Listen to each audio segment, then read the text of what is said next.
Hello and welcome back to my channel What If Deku 2.0. Join us as we delve into the realms of fanfiction and fantasy, bringing you the best stories and discussions. Today we're kicking off part 24 of our series, What If Deku Became the Villain Emperor? If you enjoy this video, please give it a like and subscribe for more content in the future. The author of this story is DekuVerse from Archive of Our Own. All the relevant links are in the description. Feel free to say hello to the author on their profile. Now let's dive into the fanfic.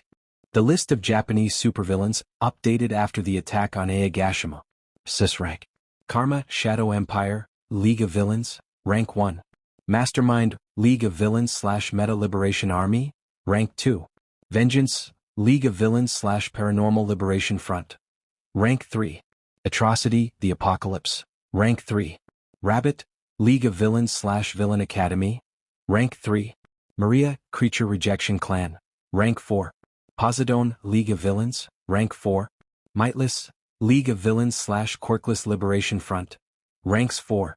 Beast, Inhuman Supremacy Party, rank 5. Sis rank. Reaper, League of Villains, rank 5. Shield Maiden, League of Villains / Villain Tech, rank 5. Dobby, League of Villains, rank 5. The Hero Killer, Stain, The League of Villains, rank 6. Lady Nagant, League of Villains, rank 6. Deathstroke, Paranormal Liberation Front, rank 7. Hellboy, The Paranormal Liberation, rank 7. Turnflecht, Hummerize, rank 8. Srank. Twice, League of Villains, rank 8. Echidna, League of Villains, rank 8. Titan, League of Villains, rank 8. Mustard, League of Villains, rank 9. Geeton Meta Liberation Army, rank 9. Sliding Go, Meta Liberation Army, rank 9. Hunter, Quirkless Liberation Front, rank 10. Payback, Paranormal Liberation Front, rank 10. Liberator, Paranormal Liberation Front, rank 10. Kurogiri, League of Villains / AU Villain Academy, rank 11. Mr. Compress, League of Villains / Levelers, rank 11. Hero Billboard JP Chart State after the attack on Aogashima. All Might UA. Hawks UA. Best Genist UA. Ishot UA. Maruko Independent. Crust UA. Ryukyu UA. Yoroi Musha Hero Commission. Wash Independent. Gang Orca Independent. Shishido Independent. Snatch Hero Commission. Boulder Hero Commission. Dreamer Hero Commission. Scream Hero Commission. Roar Hero Commission. Presentation Michael UA. Midnight UA. Blazing Star Hero Commission. Burnin Independent. Notes: Shadow Empire is the general order of the Japan-wide criminal organization Karma has established. All supervillains following the League of Villains have their own organizations as subsidiary groups of Karma's empire. Villain Tech is a Japan-wide criminal organization specializing in making support gear for villains, and vigilantes as well, for a price. The organization is led by Shield Maiden.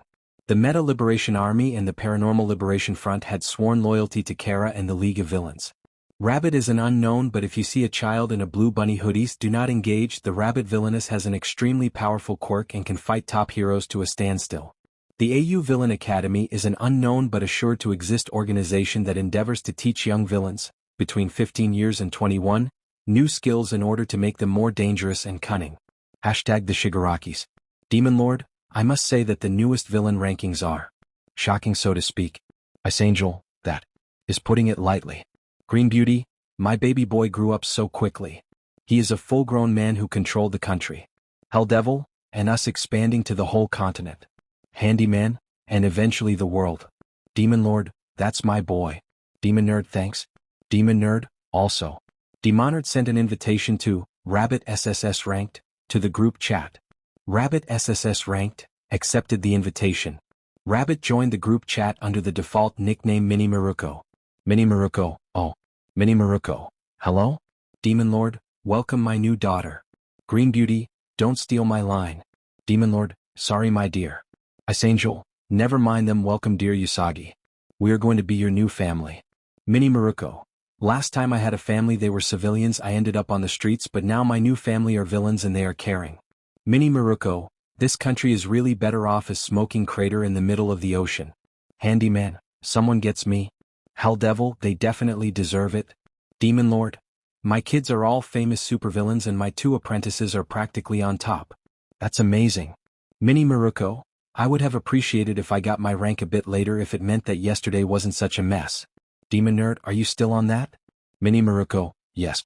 Mini Maruko, Purity wanted to gift to her son as his new gift wife / maid / breeding slave. Please don't cry new mom Inko, I am super fine now. Also I don't know this Rai Yoshihiro, but I am 99% that if he refused to be a villain, he will be furious with gift. Handyman, most likely yes. Green Beauty, how am I supposed to not cry over this? Ice Angel, Izuku. You weren't responsible in handling your intern, who is your little sister now, what do you have to say for yourself? Demon Nerd. Demon Nerd, I was mimicking my dad? Demon Lord, don't throw me under the bus Izuku. Damn it. Mini Maruko, we are villains though. Demon Lord. Hell Devil, Handyman, oh. Mini Maruko, in this moment I guess the only thing I can say is, Mini Maruko, tell me the difference between this picture, Dad, and this picture, and Ai-sama. Mini Maruko, spoilers, they are the same picture. Demon Lord, do not cite the deep magic to me my dear Usagi. Demon Lord, I was there when it was written. Demon Lord, well almost, I was born in 2017. Demon Lord, it was, objectively speaking, the worst thing that happened to the world that year, though it took a while for people in the world in general to realize that. Hell Devil, what? Wait, did you just use some antique meme on me, Dad? Mini Maruko, knowing modern society memes is dumb, boring, unoriginal and clearly a waste of time. Mini Maruko, being a master of Gen Z memes though? That's the Chad way of doing things. Demon Lord, Oni. Demon Nerd, Oni. Demon Lord, finally someone else I can speak about my passion with. Demon Nerd, yes. Green Beauty, the Chad way. Ice Angel, I am lost. Hell Devil, I am lost. Handyman, same honestly. Demon Nerd, we can discuss that in details later. Mini Maruko, still mad at you though. Demon Nerd, oh come on. I already apologized. Plus you handled it great. Trial by fire is the most effective method. Demon Nerd, ask Dad, he knows the best. Demon Lord, Izuku. Ice Angel, we are having a talk later. Green Beauty, a very serious talk. Demon Lord, I am in danger. Mini Maruko, shots fired, shots fired, shots fired, shots fired, shots fired, shots fired. Eats the F away. Hell Devil, another unknown meme? Handyman, yes. Demon Lord, how did you end Purity by the way? Mini Maruko, she got touch with me, I picked the locks when she was holding my cheek and speaking about how cute the grandbabies I'll give her will be. Mini Maruko, then I told her to, and excuse my French, suck off muscular because she is dead and she fell like a marionette whose strings were cut off. Mini Maruko, I'm going to spend my next work study annihilating Humorize base by base for my petty amusement and personal revenge, and maybe I am intrigued to meet this Rai Yoshihiro, sounds smart, then I am killing Turnflecked personally. Hell Devil, yup, she is Dad's daughter and Boss's sister. A revenge freak. Mini Maruko, didn't you stalk Endeavor for the past 10 years while plotting his demise while spending your time shaping up your speech and doing some stupid dance routine? Hell Devil. Hell Devil, there was no dance routine. Demon Nerd, took you a few seconds to type that, she got you. Handyman, yup, a revenge freak too. Mini Maruko, weren't you obsessed with the death of All Might? Handyman. Handyman, F. Green Beauty, we need group therapy. Demon Lord, unless we are going to kidnap Hound Dog then erase his memory we can't do much. Demon Nerd, regretfully. Hell Devil, therapy is for wimps? Mini Maruko, says the only single male in this household. Demon Lord, Orange. Demon Nerd, Orange. Handyman, oh. Ice Angel, this is sad because it's true. Green Beauty, yes. Hell Devil, this is bullying. Mini Maruko, this is constructive criticism. Mini Maruko, why don't you go out with some villainess around your age? I think you and Hyperthermia would look cute together. Hell Devil, who? Demon Nerd, possibly the strongest ice quirk wielder in Japan, a living statue, best friend of Mastermind and her personal bodyguard / absolute weapon of mass destruction. Mini Maruko, and super cute with serious Ice Queen attitude which works great with your drama queen attitude. Ice Angel, Tuya, you are going to at the very least meet her, this is mandatory. Hell Devil, groans, thanks a lot brat. Mini Maruko, you're welcome. Handyman, what happened to your shyness? Mini Maruko, I put myself under a permanent confidence status so I would say gone to never be back. Demon Lord, good riddance. Demon Nerd, anyways we should be here soon for family dinner. Green Beauty, see you soon. When Rabbit warped with her brothers, she was surprised to find herself in a tropical island in the middle of probably nowhere, with the sun already setting. In Japan it was barely lunchtime, but here it was already sunset? She could hypothetically speaking use the time zone to track down the place, but it sounded like unnecessary work. She looked around her and noted the beautiful beach she landed on with her siblings, all in casual wear and holding suitcases with their clothes in it for the next couple days. The next couple of days before they start the preparations for the full-scale wipeout of the creature rejection clan to its core, both figuratively and literally, while brutally murdering its leadership. Yes, it's gonna be glorious in Rabbit's opinion. Here we are, her and Isama declared with a big smile as he motioned around, all the while giving her a cheerful look. Welcome to the Shigaraki clan island, my dear sister. Izuku, he insisted she calls him that in the island, Deku outside of it, declared dramatically as they started walking. It's big, she commented as they walked through the beach. She looked at the beautiful sunset and smiled. I can't believe that All for One has his own tropical island. How did he even obtain it? Her brothers shrugged collectively in response. Seems they don't know themselves. Then again, knowing her new dad's tendencies. He probably kept it a secret for dramatic effect. He seems to be a huge drama queen. They walked through the beach for some time until they entered a forest, then they walked through the path built between the trees for 20 minutes. How much money did her new dad spend on his retirement? Until they reached a gate and a large fence. Her brother grabbed a card from his suit jacket's pocket and then swiped it in front of the security system on the gate. Here, take this, Rabbit. Izuku smiled as he handed her a card. It looked like a credit card, but it had her name and picture on it. Is this her personal pass? This card will allow you to bypass the security system without being attacked by Makia, the Nomus or Mahoro's babies by mistake, he explained as he patted her head. Rabbit was honestly impressed by the existential dread and personal discomfort her brother could fit in the word babies. In her opinion, it was a huge achievement.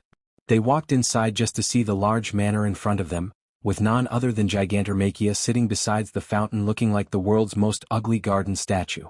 Once his eyes landed on them, he, holy shit, it's kinda creepy, beamed at them. Young Lord and his siblings are back. Welcome back, young Lord, the giant's voice boomed throughout the island. Papa/Daddy's back. Rabbit turned to the voices to see Eri, Eve and Mahoro flying towards them.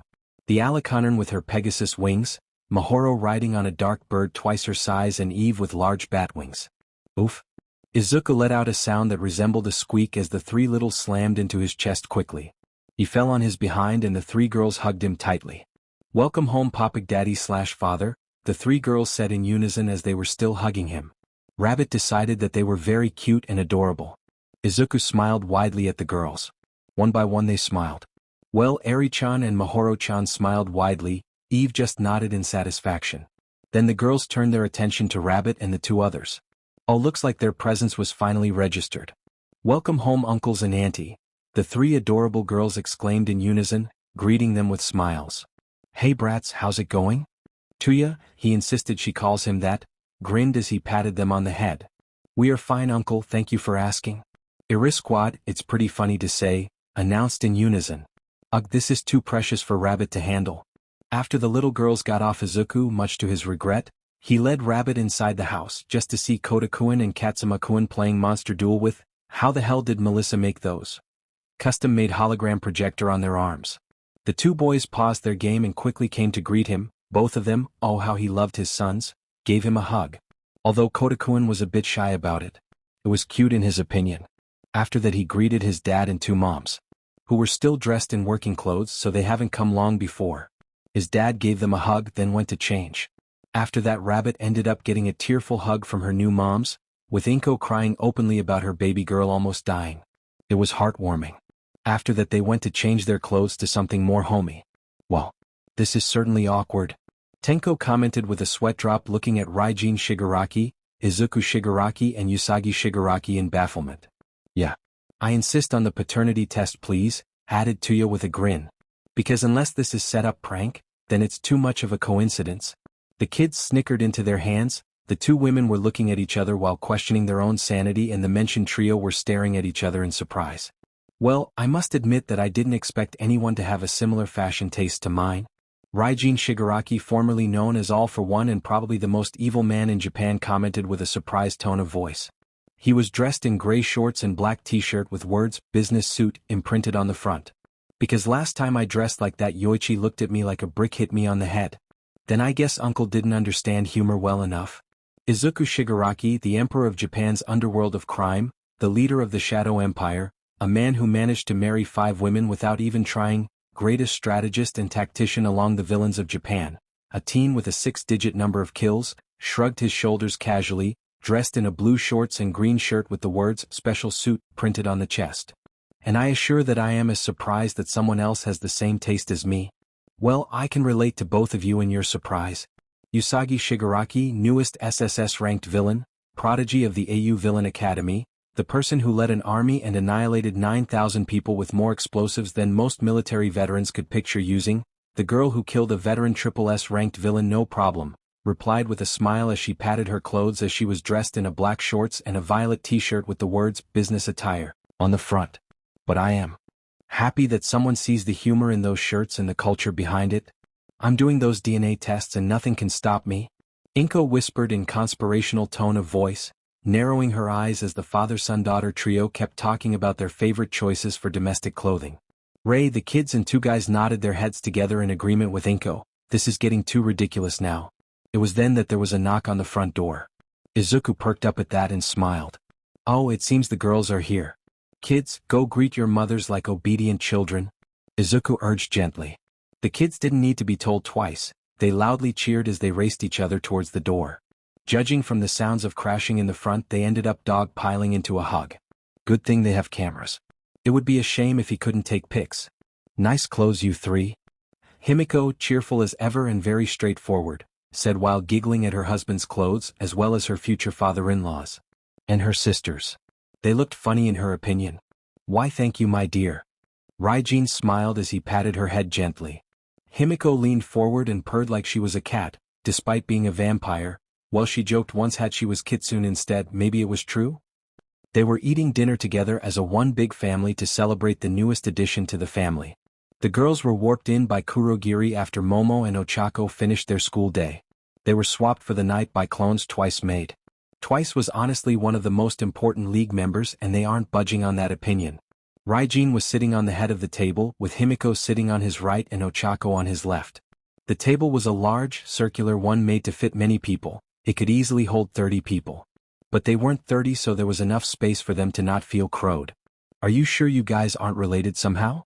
Akane joked as she popped a takoyaki ball into her mouth. Because with the shirts, you hair and freckles I could swear you are family by blood not adoption. Oh, believe me, if those 2 brilliant youngsters were my kids by blood I would have let them out of my sight since their birth. Raijin waved it off. This is very delicious, Miss Inko and Miss Ray. I never ate something so tasty before. And I eat Bakugo's cooking all time these days, Momo said while stuffing herself with food. She didn't seem to care if her way of eating wasn't proper. She was hungry. What? Is his cooking that good? Asked Kota as he took a bite of his roasted chicken. Besides him, Eri gave Ochako and Momo curious looks. Well, I couldn't really judge, I only tasted the curry he makes in the camp, Toru said with a shrug of her shoulders. Well, yeah, I admit it's good, Ochako admitted as she bit into a fried fish. There was some food stain on her cheek. Raijin wiped out with a handkerchief and she blushed.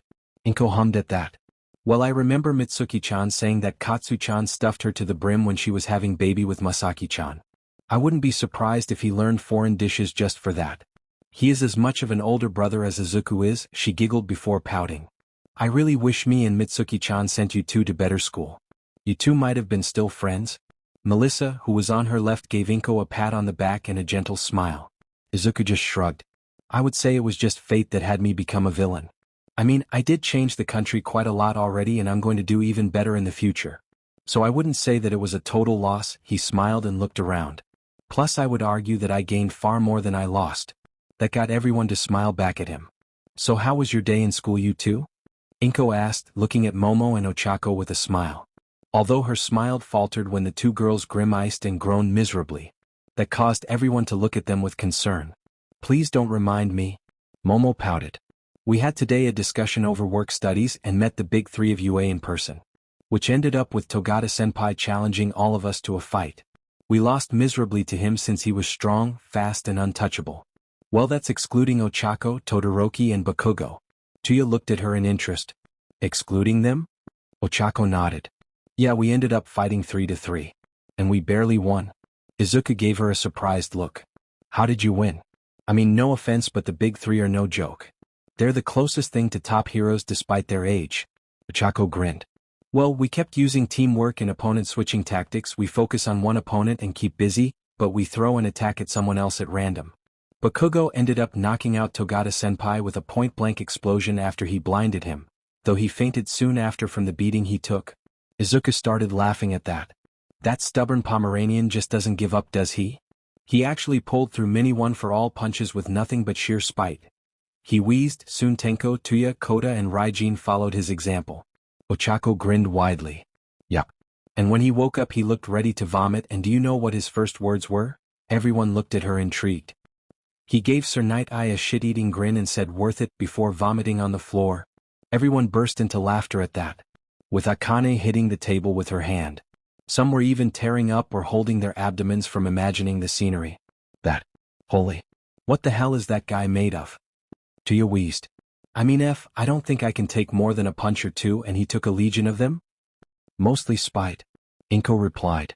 And a bit of perfectionism complex and victory obsession. And maybe not wanting to look uncool as well.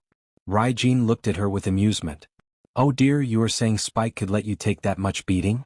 Well, I can vouch for it. I've seen a lot of things in my long career as a villain. Spite is honestly 90% of most villains' motivation to their careers. 5% is tradition and the rest is other variables. Eri just sighed and pouted. So that's why he and Lemillion were hauled to Maijsari recovery girl's office. A stupid bet. Lemillion had second and third degree burns while Dynamite was a one big bruise, and had fractures on his bones and ribs as well as quirk exhaustion. Was winning that important? The outrage and exasperation was almost substantial in her voice as she pulled at her hair in outrage. Izuku patted her hair. Some people just put their pride before everything else, Eri-chan. As a rescue/recovery hero you're going to see a lot of these in the future. So I suggest you just get used to it.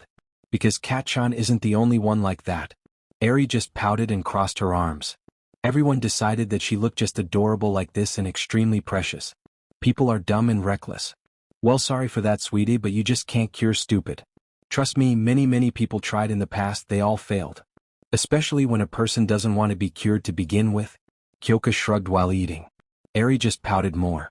Laughing, Izuku floated her to his lap, causing her to squeak and the other kids, minus Eve who just stared blankly, to laugh. So what are your plans for the creature rejection clan? I heard that you are planning a very ambitious raid against them.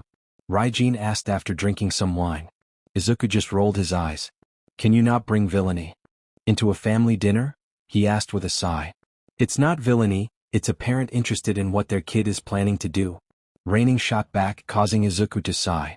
I am planning to annihilate the creature rejection clan as an organized group in a one fell swoop before they join your idiot ex-second in command because I don't need him to bulk up his forces. Izuku answered. And how are you planning to do that exactly? Maria always was, to be honest, a bit too prepared for her own good. She is a master of organizational work and has high charisma, which she used to turn a petty hate group into one of the strongest villainous organizations in Japan's history. That was more of a curiosity question than a confusion one. I am going to have a mutual operation with the UA heroes and All Might. Izuku replied. Raijin chuckled at that. The symbol of peace and the symbol of evil working together. How truly unbelievable. I didn't think that it would be a possibility in any coming generation. Raijin mused, causing Inko to cough into her hand. Maybe if you tried to be nice instead of murdering past users this could have happened sooner, she suggested, and her husband rolled his eyes. Inko, my dear, one for all users were hell-bent on punching me in the face the second they see me. I tried that solution but gave up after Sakamoto the 9th user, because honestly their only solution, be it heroes or vigilantes, was punch him in the face, so I decided that I'll just rip my brother out and be done with, he replied with a groan. Honestly, Tetsukuriko was the most annoying of them all. And yes, even more than All Might. When Lemillion gets his quirk, I have only one advice, Izuku. Everyone turned to him intrigued, stopping the eating to listen to some words of wisdom. Those being? Izuku asked intrigued. Dodge. Raijin replied dryly. Dodge like your life depends on it. No amount of endurance or regeneration quirks works against that quirk, and combined with one for all? He came closer to killing me than All Might. Everyone looked at him in surprise at that. Toru was the one to ask this time. Didn't All Might smash your face in? Raijin nodded with a wince. Then how did you beat him? All for One gave a wry smile. He monologued long enough for me to use the same attack I ripped off All Might's stomach with, and forced him to flee. He died after passing on the quirk to the kid with an alarm system for a quirk. There was silence at that for few seconds before everyone burst into laughter. Am I the only one who appreciates the level of irony that a hero monologuing to the villain only to be defeated displays? Melissa asked after the laughter died down. No, because I find it extremely hilarious. Tenko replied with a grin. Not as ironic as Purity dying because she got touchy with someone, Izuku said with a shit-eating grin on his face, causing Raijin to laugh wildly. Ah, this laughter makes it seem like you are having personal satisfaction from it? Rei asked with a sweat drop, looking at her husband banging his fist on the table. Well, yeah. I mean, Purity dying because she got touchy with a captive? After so many years of me telling her that it will be her end, just to be promptly ignored? I say that I have all the right in the world to laugh at her misfortune. He replied calmly after he was done laughing. You didn't like most of your lieutenants, so to speak, did you, father? Momo asked curiously, tilting her head. Nope, he replied with a pop. But well, you can't rule the villains if there was no villains, so even if I didn't stomach them I could keep them in a leash. So yes, I didn't like most of my lieutenants, and I actually don't feel bad that All Might caught most of the big shot supervillains I had in my empire. And some are still in the hiding. But I am happy that Izuku found young villains to get along with. Why did you stomach Beast of all people though? Asked Mahoro skeptically. I mean, he sucks and you don't like. Well, his type. That was a lame way of calling someone a serial killer, but it was better than saying it openly. Oh, I didn't work with him in the slightest. Raijin said defensively. When the women in the table zoomed on him, he deadpanned. Why do you think he is the only one of the SSS ranks that has guerrilla gangs instead of an organized group? Because I never helped him in the slightest, in fact I sabotaged him. Why didn't you kill him? Asked Himiko with curious look. He just shrugged. I was more concerned with controlling society from the back seat, and staying in the shadows. I didn't have time to chase after him. But mine death must have been a cause of celebration because he went apeshit with his crimes and activities. Raijin shrugged. Kids, cover your ears. Rabbit said with a smile once they did Rabbit to her dad. So just so I get straight, you don't have a problem with Quirkists and others, but somehow racists are your enemies? What's next? You believe that mankind's greatest crime is pornography? There was a lot of sarcasm in that last question, with some people choking on their own foods and drinks. Yes, the oldest Shigaraki said in disgust. Pornography is evil, more than I personally believe is allowed, and it ruins both culture and human decency in general. I can give you a long list of what I hate about it in general, but I'm leaving that for myself. Everyone stared at him in surprise until Izuku nodded. Yeah, couldn't agree more with you, Dad. Nothing in this world is more evil than such an industry that works on not only making women look like merch but also corrupt the minds of kids.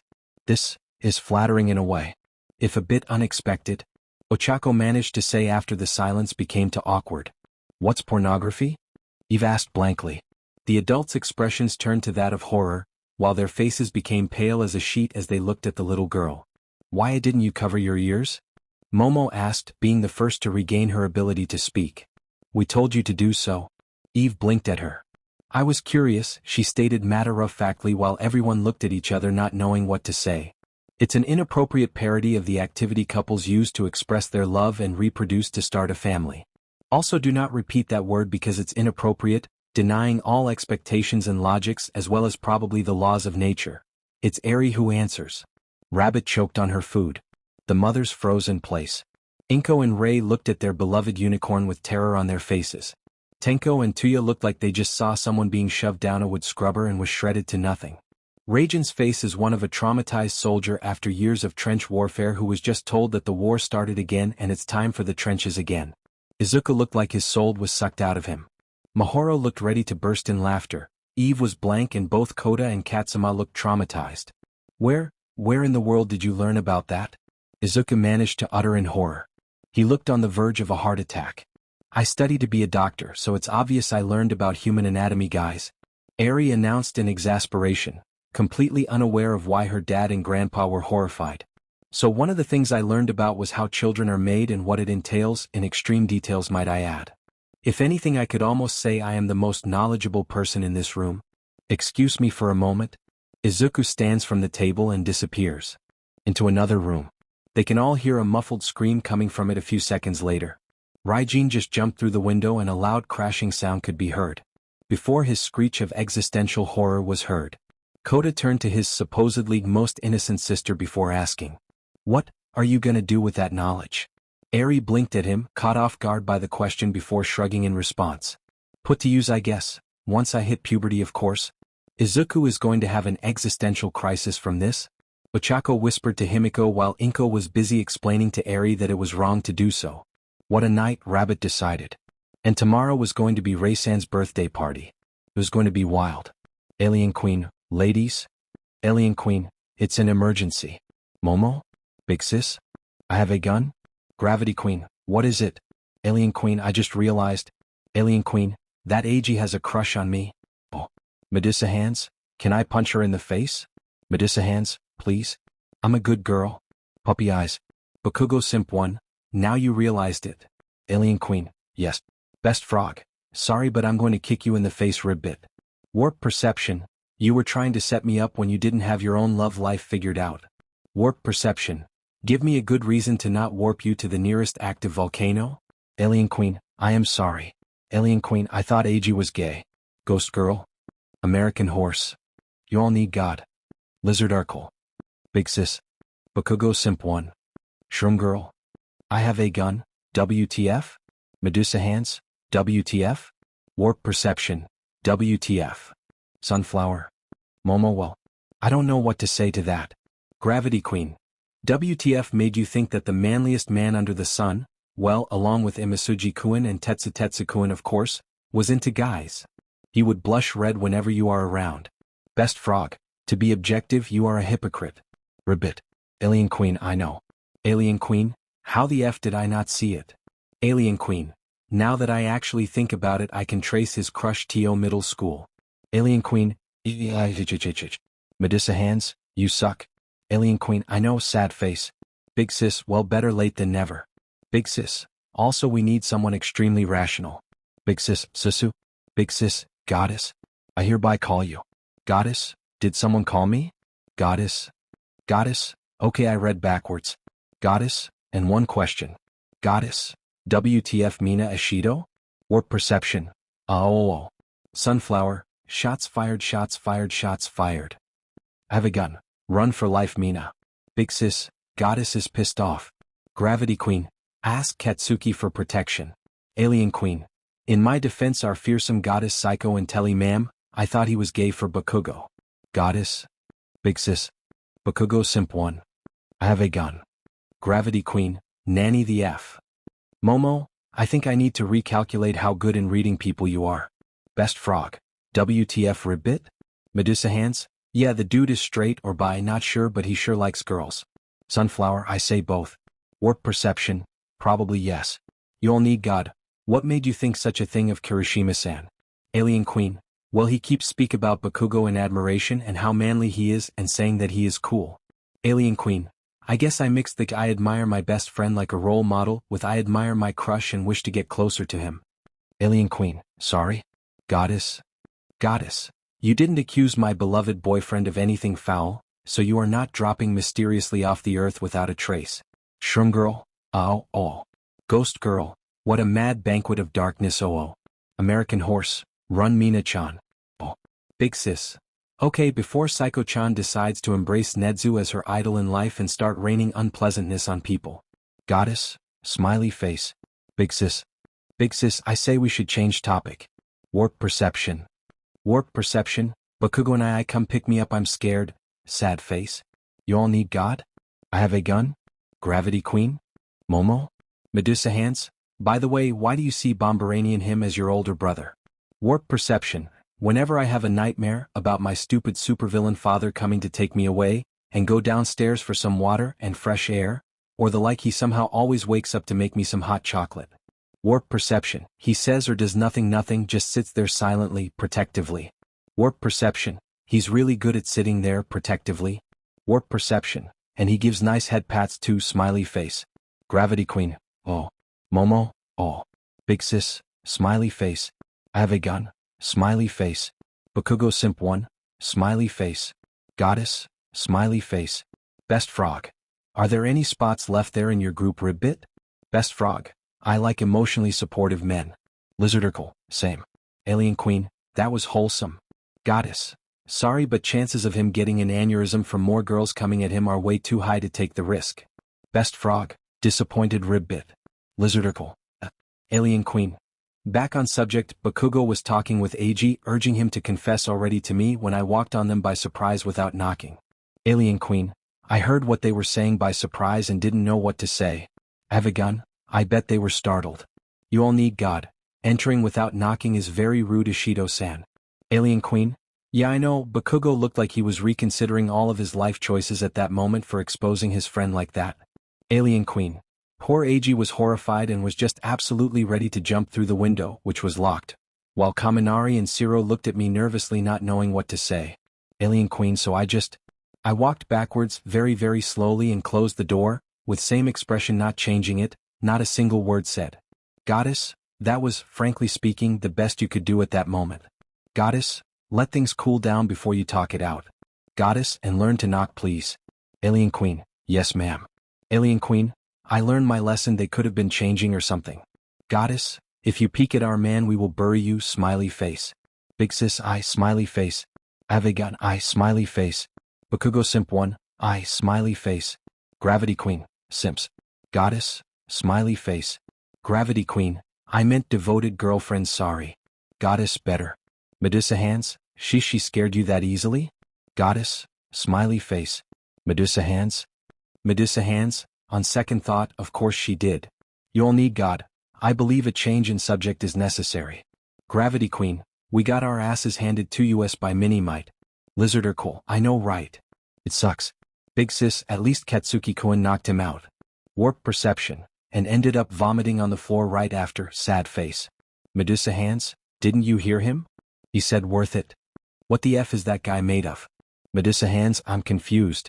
Ghost girl, spite mostly. American horse, and victory obsession.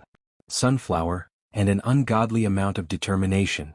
Gravity Queen, I would say that pride makes 90% of who Katsuki-kun is, but that only 50 at best, the other 35 is spite, and whatever is left are different factors. Momo, I would say he got it from his mother, but I never met her. Alien Queen, I did. Goddess, what should we expect? Bakugo simp 1, first impression is important. I have a gun, yes. Big sis, yes. Alien Queen, she is scary. You all need God. She is Katsuki-kun's mother, of course she is scary. Alien Queen, and probably hottest MILF I have ever seen. Warp perception? Best frog? Sunflower? American horse? Momo? Gravity Queen? Medusa hands? Now I must hear that. Alien Queen. Just imagine Bakugo as a woman in her 20s and as stacked as Yamamo, probably more, whose quirk gives her permanent smooth skin. Gravity Queen. So she doesn't need to bother with beauty products? Alien Queen. Nope, by all means. Big sis, I'm jealous. Quick heads up. What would her reaction be to the discovery of her son's love life? Goddess, I in fact would. Love to get some intel. Bakugo simp 1, please. I have a gun. You think she would mind? Alien Queen. Mind? I met her only once, but I am 100% she would be okay with you taking him with you and marrying him ASAP. Alien Queen, and she would probably start picking names for her grandbabies, with too much enthusiasm. Alien Queen, once she finds out about you, you are her daughters, although be prepared for her to tease the hell out of you. Goddess, I have a gun. Big sis. Bakugo simp 1. Alien Queen, yeah, she is enthusiastic about the idea. Momo, that's putting it lightly. Gravity Queen, too much enthusiasm. Explanation? Alien Queen, she thought her son was either gay or asexual because he didn't interact much with girls in his childhood. Alien Queen, guess she owes him an apology. Medusa hands, WTF LOL. Alien Queen, and that's why I entertained the idea of Eiji liking Bakugo. Well, and after you girls I thought it was one-sided. I really messed up, didn't I? Gravity Queen, yup. Best frog, yes, ribbit. Alien Queen, understandable, have a nice day. And now, quick question, interested in a girl talk? Lizard cool, F yes. Goddess, you better behave. Momo, I will not save you from her. Goddess, laughing face. Lizard cool, yes ma'ams. Alien Queen, yes ma'ams. You all need God. I don't see any benefit of this talk. Goddess, other than find potential husband material, it's sinful in your opinion to do it not discuss with friends for a constructive purpose. Otherwise parents wouldn't discuss it with their offsprings. You all need God. You all need God, fine.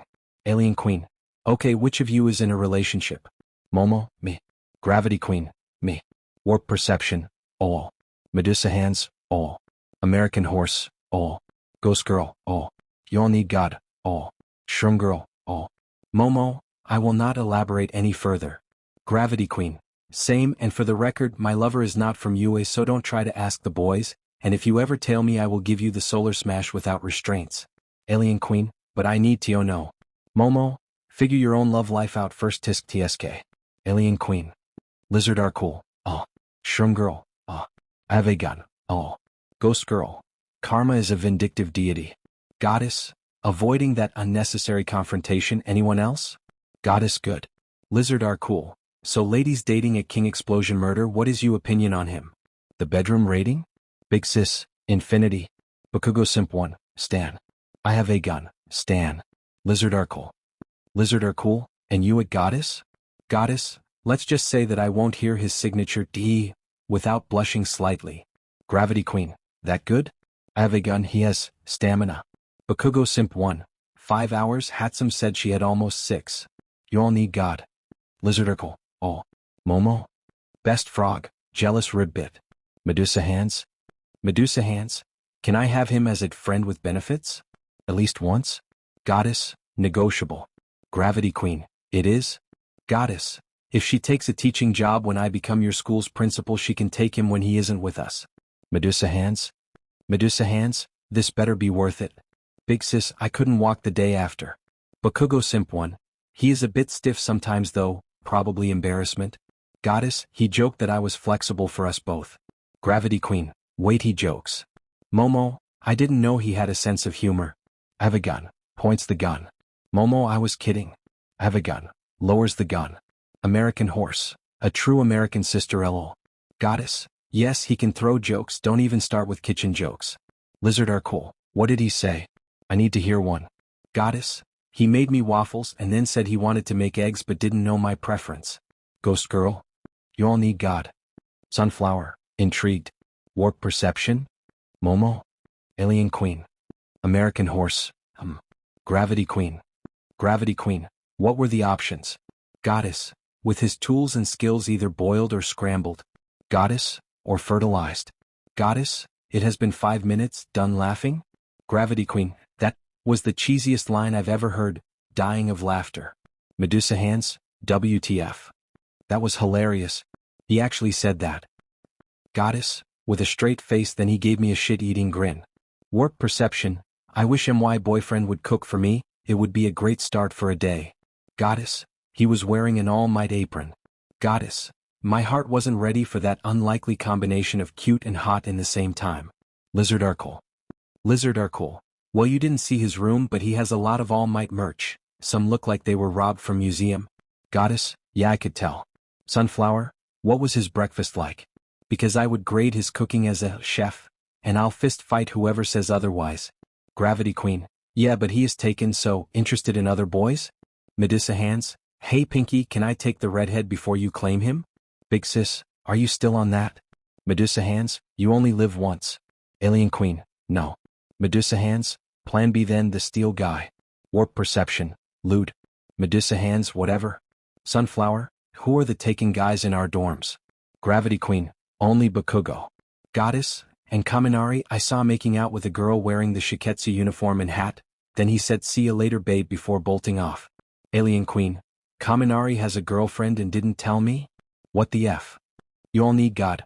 No offense, but I don't see how is this any of your business. Lizard are cool. It isn't, but we like to gossip. Best frog, hug good for him ribbit. Momo, well I guess is Todoroki taken? I already am, but I'm curious. Gravity queen, hell no, he will need a lot of education before he thinks of having a girlfriend. Gravity queen, although Katsuki-kun told me that Shoto-kun likes girls that's affectionate and very touchy, which yeah, he deserves all hugs, change my mind. Momo, agreed. Goddess, then I guess we can see which of you is interested in who. I have a gun. This gonna take a while, I'ma grab some snacks. Big sis, I wonder what the guys are doing today though. So let me get this straight. Katsuki said as he looked at Shoto in front of him, the two of them in the living room. They just finished with school and it was now time for rest. The girls already showered and went to their rooms. Now this happened. You want me to cover for you so you could sneak out of the school for your mom's birthday party? Shoto looked at the floor as it seemed fascinating to him in that moment. Yes.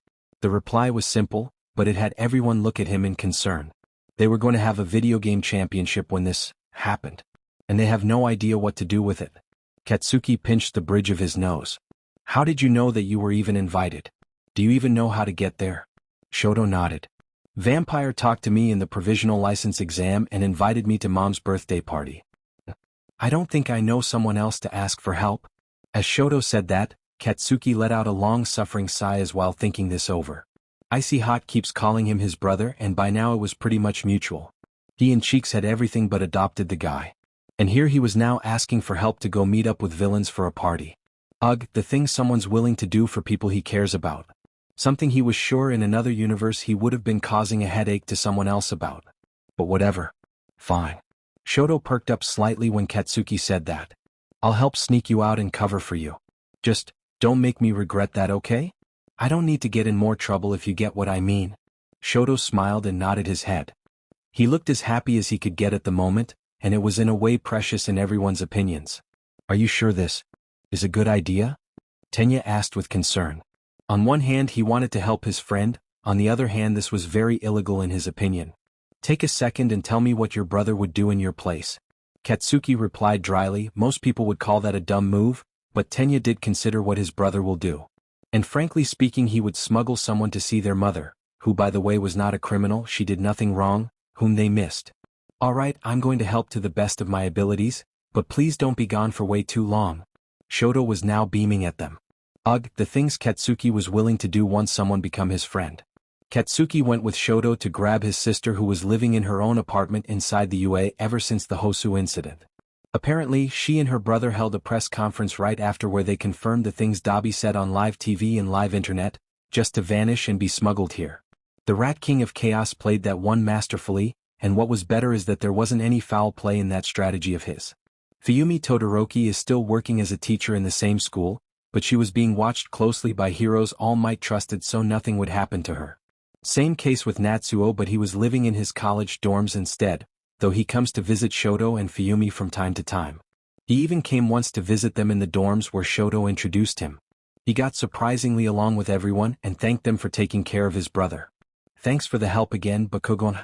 Shoto with a nod as they went to grab his sister from her apartment.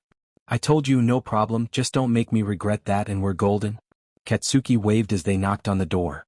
The apartment was one of many in the complex. It was the place where the teachers reside, explaining why they never are late to classes. The only exception to the rule were Sir Night Eye, who was still doing investigation work after classes, and Eraserhead, who lived with his wife, it was so weird to say that, together. Katsuki knocked on the door slightly louder this time, but again there was no response.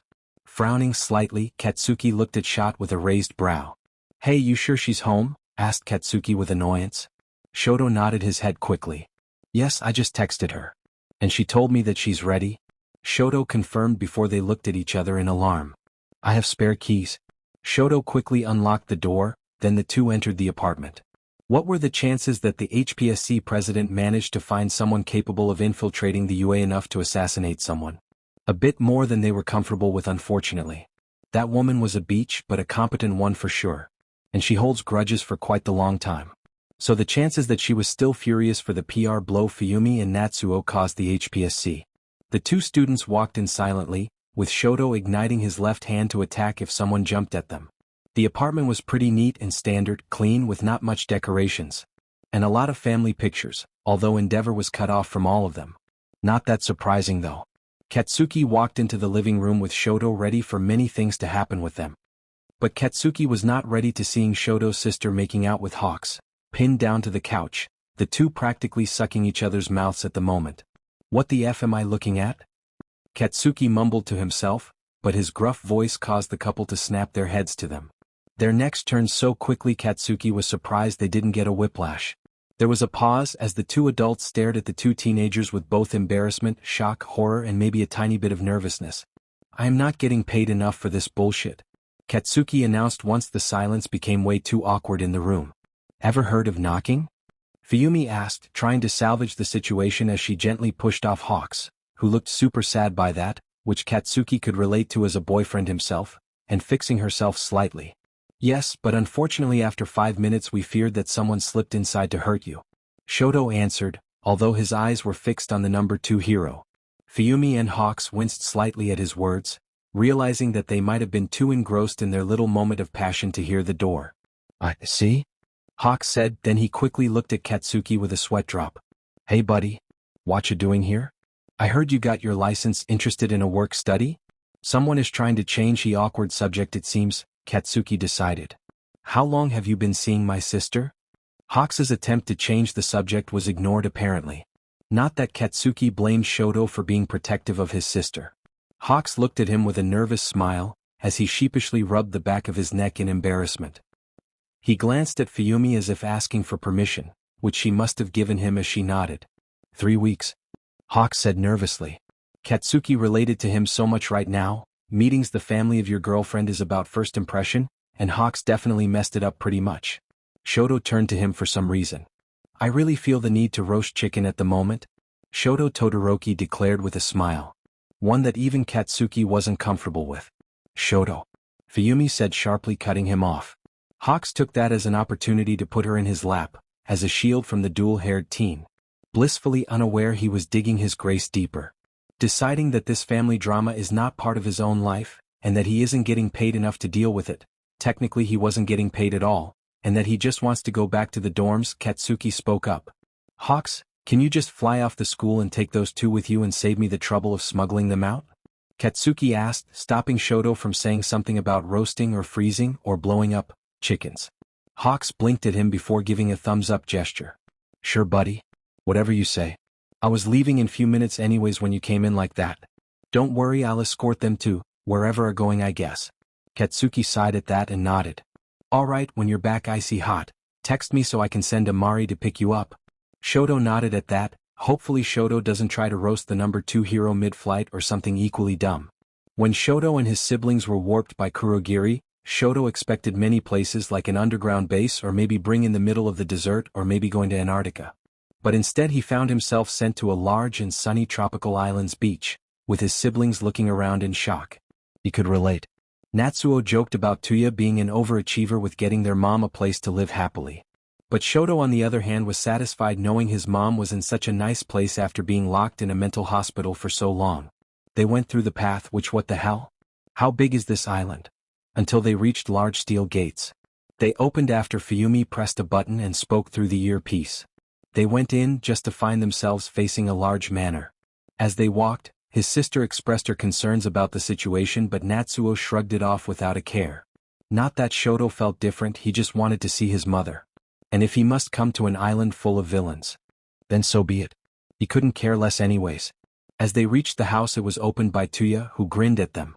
"Hey guys, long time no see, am I right?" he said in a casual tone as he motioned for them to get in. Fuyumi and Natsuo both burst into tears as they lunged in Tuya and grabbed him into a hug, who barely managed to not fall backwards from their weight. It took some time for them to calm down, but when they did, Tuya guided them inside. As they walked through the house, Natsuo asked who the hell owned this house since it was huge. Tuya answered that his boss's sensei built this place as his retirement home, as he was planning to have a successor and settle down for a slow life. Shoto thought that it was weird that a villain emperor wanted to retire, then he reminded himself that villains also get tired and feel like going easy eventually. After a bit he led them to the back, where their mom was taking care of the garden, wearing a sundress and a sun hat while cheerfully watering the flowers while humming to herself. To say that things got emotional after that would, honestly, be an understatement. A lot of apologies, crying and talking later, they settled down in chairs around a table that was under an umbrella. "So Mom, how have you been doing these days?" asked Fuyumi with a smile. Shoto never saw her this genuinely happy before. His mother just smiled widely. "I've been doing great to be honest, the house is amazing, Inko is like a sister I always wanted, Izuku has been nothing but kind and treats me like his second mother," his mother replied cheerfully. "I also have kids who see me like a grandmother, so I didn't need to wait until Tuya and Fuyumi decided to get with someone." Shoto decided to be, for once in his life and as about something. And maybe to just see Tuya's reaction. "Funny you speak about," Shoto mused just as Fuyumi shot him a glare. "Since I walked into Fuyumi's apartment just to find Hawks pinning her to the couch while making out with her. It was consensual, so don't get any ideas, Tuya. And don't slender my boyfriend Shoto." Fuyumi erupted at him. "Okay, maybe he over-exaggerated a bit. You are going out with Hawks?" asked Natsuo. Shoto could see the surprise on his face. "Yeah, it's Honestly, shit has no idea how it happened either. Yes, and how it happened, well, we just met in a dating app. I was surprised when I got that someone was interested in a single elementary school teacher, especially that I wasn't all that much. Imagine my surprise when it turned out to be Kigo Takami under a rug and an atrocious fake mustache. She grinned at the end, showing off a picture. They looked at her phone for exactly 3 seconds. Then they burst into mad laughter, howling together wildly. Shoto Todoroki never laughed so much in his life. Oh my, all for one, Chicken Nugget really knows shit about disguises? Tuya wheezed. Yeah, it was, to be honest, utterly hilarious in my opinion. And when I caught him, he explained that he was trying to find some normalcy, not heroes and villains. And he just wanted one normal person in his life. Fuyumi added. Shoto could understand wanting something calm and stable when your life is full of madness.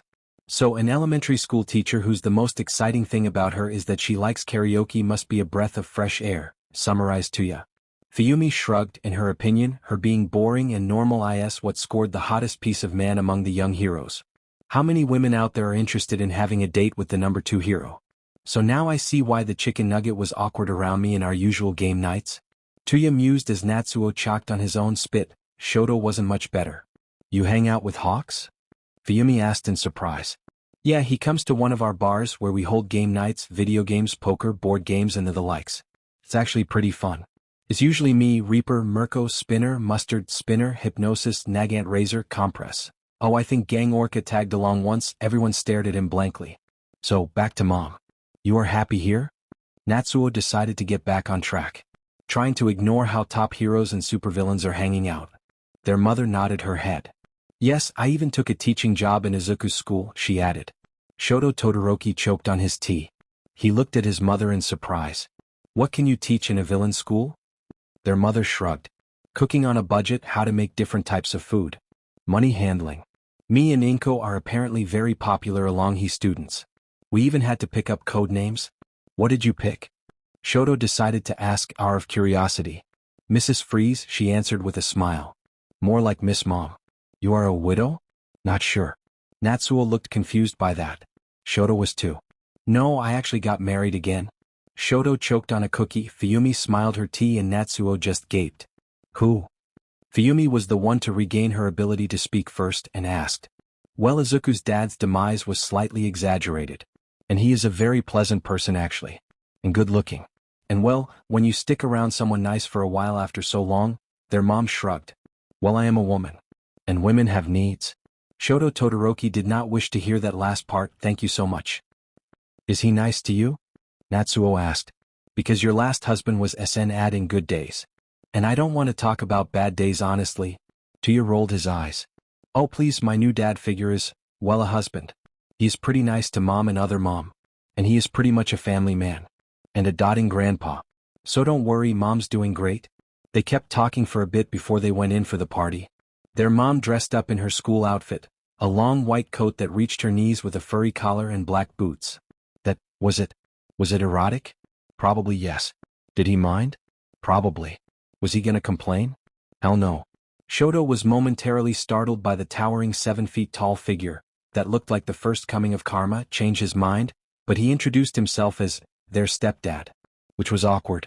Fuyumi though seemed to like him somewhat, and she seemed to enjoy talking to him. Reaper was way more chill than what the news described, just as Shoto remembered him from the Hosu aftermath. Karma was pretty nice. His wives, Natsuo almost had a brain aneurysm at that reveal. Fuyumi blushed and Shoto himself found it embarrassing, were very welcoming to Fuyumi mostly. And his sister, who was just 13 but still a supervillain, said she will enjoy having him as her sibling, then started pestering Natsuo.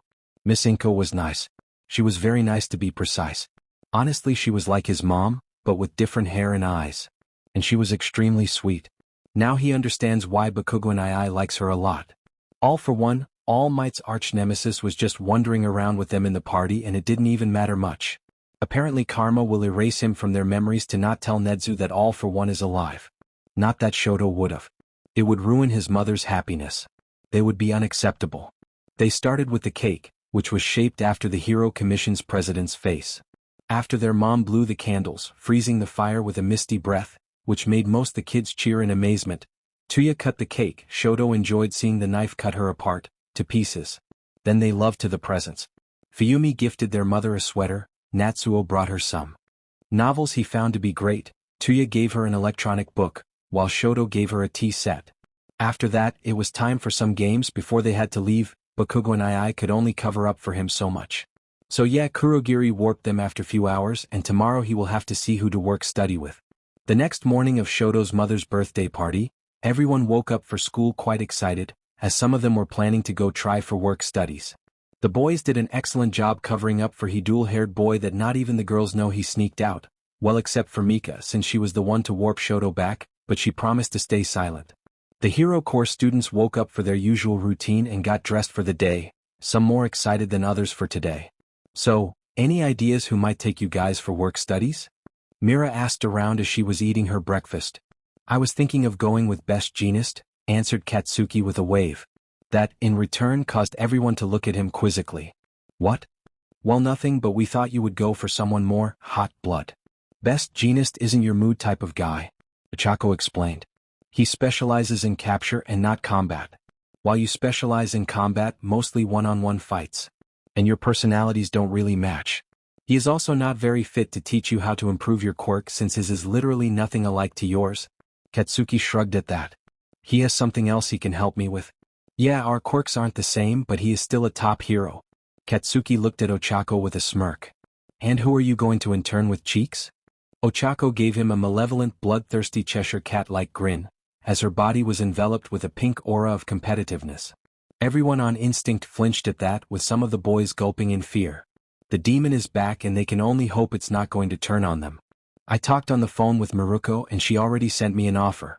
We are going to kick so much villainess together, she declared loudly. I pity whoever poor suckers that will have the shitty luck of fighting them, Katsuki thought. Oh, those poor bastards, thought the other students with a sweat drop. I'm going to intern with Burnin, Shoyo shrugged. Everyone in return looked at him in concern. Are you sure this is a good idea, Todoroki-kun? Momo was the one to ask first. Burnin might be in the top 20 rankings now and she is apparently a very skilled pro hero, but she was Endeavor's #1 sidekick. Are you sure it's wise to actually intern with her? Everyone in the cafeteria, well, it was a large hall in the dorms built to eat in with enough tables, but it might as well count as a cafeteria, nodding their heads in agreement. Don't worry about me. I assure you that Burnin assured me that she is sorry for what happened to me, and that she did not know what her boss was up to. She said that, once I graduate she will hand me the agency straight off. And she wants us to get along. I could feel she was sincere. That caused everyone to sigh in relief at that. If something nasty happened you can call me, and Cheeks, got that icy hot? Katsuki reminded. Yup, me and Maruko will leap all the way to the Flaming Hero Agency if we must. Ochako added with a supportive bubbly smile. Shoto smiled and nodded at them. I was thinking of going with Fatgim's Hero Agency. He has a fat-based quirk, even if it works differently, so he might be able to give me some pointers. Momo explained with a smile. Ijiro and Tetsu perked up at that. Hey, we're going there too, they exclaimed, to which she replied that she will enjoy working with them. Sir Night Eye offered to take me for investigation training. He said I was talented in seeing connection between things and the kind, and that I was very good at reading people and Duon. Mira said excitedly. Katsuki smiled at her while eating. Denki spoke up next. I scored an internship with Crust. Apparently he needs some speedster in his agency for emergencies and he thought I would be a cool addition since I can just zap people unconscious. Denki said while flexing his biceps at them. I was offered an internship but... Boulder. Mika said with a shrug. Boulder from the Hero Commission? Saya asked. Well, tell them to suck it. I bet you would do better with the wild Pussycats. Yeah, she got a point. Itsuka spoke up. They probably want to set you up for something nasty, then pin the blame on you, then blackmail you into doing whatever they want. You can't trust them. Mika sighed. I know, but I think I could infiltrate it. Play loyal servant to get on their good side? If it was that easy, then Nedza would have taken down those sinners long ago, Amari-san. Ibra reminded. Just listen to what Kaseki said. Momo said with a smile. You would be an amazing addition to a rescue team like the wild Pussycats. Plus you would look good in a cat-like costume. Mineta added. And not even the perverted way, you just would get more popular with the cute aesthetic. Everyone looked at Mineta before nodding in approval at his words. He let out a breath he didn't know he was holding. What Mineta said. You would be an amazing addition to them. Ijiro beamed happily. I'm going with Ryukyu Ribbit. Tsuyu added while eating. Nijire Hadu-senpai said she will introduce me, and knowing that Ryukyu is very nice, and that her best friend is Maruko, I doubt she would refuse me for my quirk being a complex mutation. That caused everyone to grimace, while only some of them, the rest were feeling mad instead. Some even looking murderous. Tsuyu Azui was both nice and adorable, and whoever messed with her deserved hell for it. Su-chan, Ochako started with a serious face. A face of a woman about to commit a murder. If anyone, and I mean anyone, ever says something racist to you, just tell me. Ochako smiled. It was the type of smile you would see on a serial killer. And I will kick them in the face so many times over and over and over and over that it would stop resembling a face. Her tone wasn't unhinged, but the hinges weren't very stable at the moment. Tsuyu let out a very loud and started rib-bit at that. Shoot me a text. I will be there in 5, and happily hold them up for the kicks. Katsuki said with absolute seriousness. The frog girl blushed furiously and rabbited again. I will happily be there to take pictures. Shoto added helpfully, looking absolutely serious about. You don't need to get in trouble for me, rib-bit. It's not worth it. Tsuyu was blushing red at the moment, and with her green hair, she looked like a tomato plant. Bullshit. Katsuki shot back. Nobody bothers our dorm's resident frog and gets away with it. Tsuyu let out a louder rib-bit, a yelp. Am I right, people? Everyone else cheered loudly. After a long discussion in a faculty meeting, a majority of the teachers, including the principal, felt that the students shouldn't participate in the work studies, announced Eraserhead to his class, causing an outbreak of muttering that was quickly silenced with a glare, quirk active of course. But some think we won't be able to raise strong heroes with our current policies, so a condition was attached to allowing the freshman students to participate. Only hero agencies with a good track record of accepting work-study students will be allowed. Immediately, the students began to murmur amongst themselves on who they could contact, and which agency would be accepted. Those who already had agencies picked up weren't as confident, mostly Ochako because Maruko never took a disciple before. Sir? Tenya raised his hand up quickly. Is there any agencies that the UA faculty have already willing to take students like the internships, just in case someone couldn't find a pro willing to take them? You can always depend on the Robot Knight to ask useful questions. Everyone in 1A decided with a smile. Eraserhead sighed before nodding. Not that many agencies, but there are 30 agencies contracted with the UA willing to take out students no questions asked, as long as they prove unproblematic. Eraserhead shot Katsuki and Ochako a look, his chaos child and his number 2 problem child that will turn his hair gray by the time they graduate from here. The only saving grace is that they were not. Meanwhile, a shiver of dread crept up the spines of the whole UA faculty including Nedzu for some reason. A goddamn couple because RIP everyone in UA and eventually Japan. Those two would achieve something even Maruko, Reaper and Stain didn't achieve. Peak battle zealotry. Brown or blonde-haired menaces with explosions or super strength achieving peak anger/competitiveness is not something Eraserhead is ready to see. Oh come on sensei. We're not that bad. Ochako whined with a pout. Eraserhead just gave her a tired look. You used Kirishima and Tetsutetsu as baseball bats last week to see how much damage you could cause, and Bakugo had the bright idea of having Hatsum make him missile launchers that's powered up by his sweat. Todoroki himself created an ice slide for people to enjoy with benefits. Why did you even do that? Eraserhead is still confused by the last one. Shoto just shrugged his shoulders. I was bored and it never hurts to have some pockets money. Oh for F's sake. Thought Eraserhead with a long-suffering sigh. His wife did not give him enough love to last for the rest of the day, damn it. It was then that the lunch bell rang out loudly. Eraserhead thanked the god above them looking out for his sanity, because he is very close to just strangling himself with his own scarf, damn it. The students stood up quickly and left for lunch to talk this out with the rest of their friends. Their days are going to be eventful from now on it seems. So, I guess we are going to be working together from now on, hug? Said Mirio with a cheerful smile, although a bit nervous as he looked at Mira, the two of them riding the train together into Sir Naitai's agency. I guess so, Togata-senpai.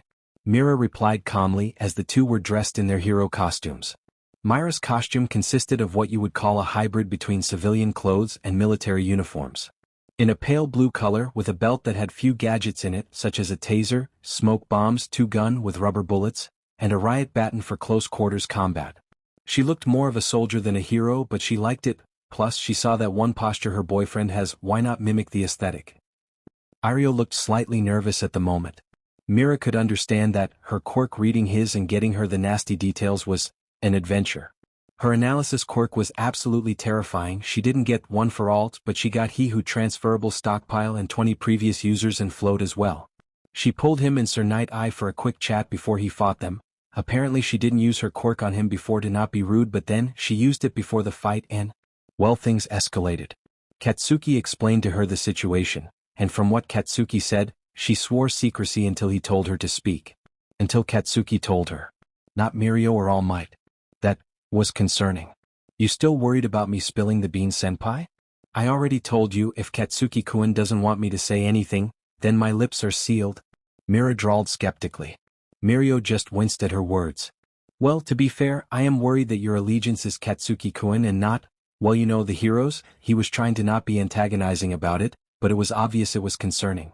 Let me put this into perception for you, my dear senpai and buddy.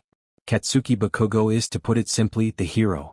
Other than All Might, when you said hero, I would get Katsuki's image in my mind. Class 1A already see him as their boss, the other two of the monster trio are pretty much his de facto younger brother and sister by now, and they absolutely would go with him wherever, with the rest of class seeing him as their role model, which doesn't help much when he keeps surpassing every obstacle and inspiring them to do better, and be willing to stand up to both heroes and villains and call them out on their bullshit, even freaking Nedza the Rat King of Chaos. Class 1B are only slightly behind in admiration of the blonde menace, and even Nito Class 1A sucks Monoma recognizes him as the boss, and looks up at him. Heck, he is like an older brother to everyone in the dorms, mostly Mika, our warper, who, to quote her, is ready to drop anyone to the nearest active volcano. If Bakugo and I asked, and the quote. And me in 1C? Bah. We wouldn't be here if it weren't for him. I would be still seething in Gen Ed because my quirk isn't flashy enough and whatever the F else, still swimming in misery and loneliness and self-doubt and feeling contempt to everyone. Did I ever tell you that I more than once considered joining the League of Villains? He stared at her in horror. 1 week. 1 week if Katsuki-kun didn't give me hope, and I would have tried to locate the nearest villain related to them to apply. The rehabs practically worship him for giving this chance of having a better life in this society, because we all know that this rehab thing wasn't from Nedza's generosity. We are like his standing army, and I can guarantee that any of us would murder someone and dispose of the body if he simply asked, no questions whatsoever. I wouldn't be in this train ride if it weren't for him. And he is, by the way, my lover, so yeah, my and our allegiance is the hero Dynamite. Our hero.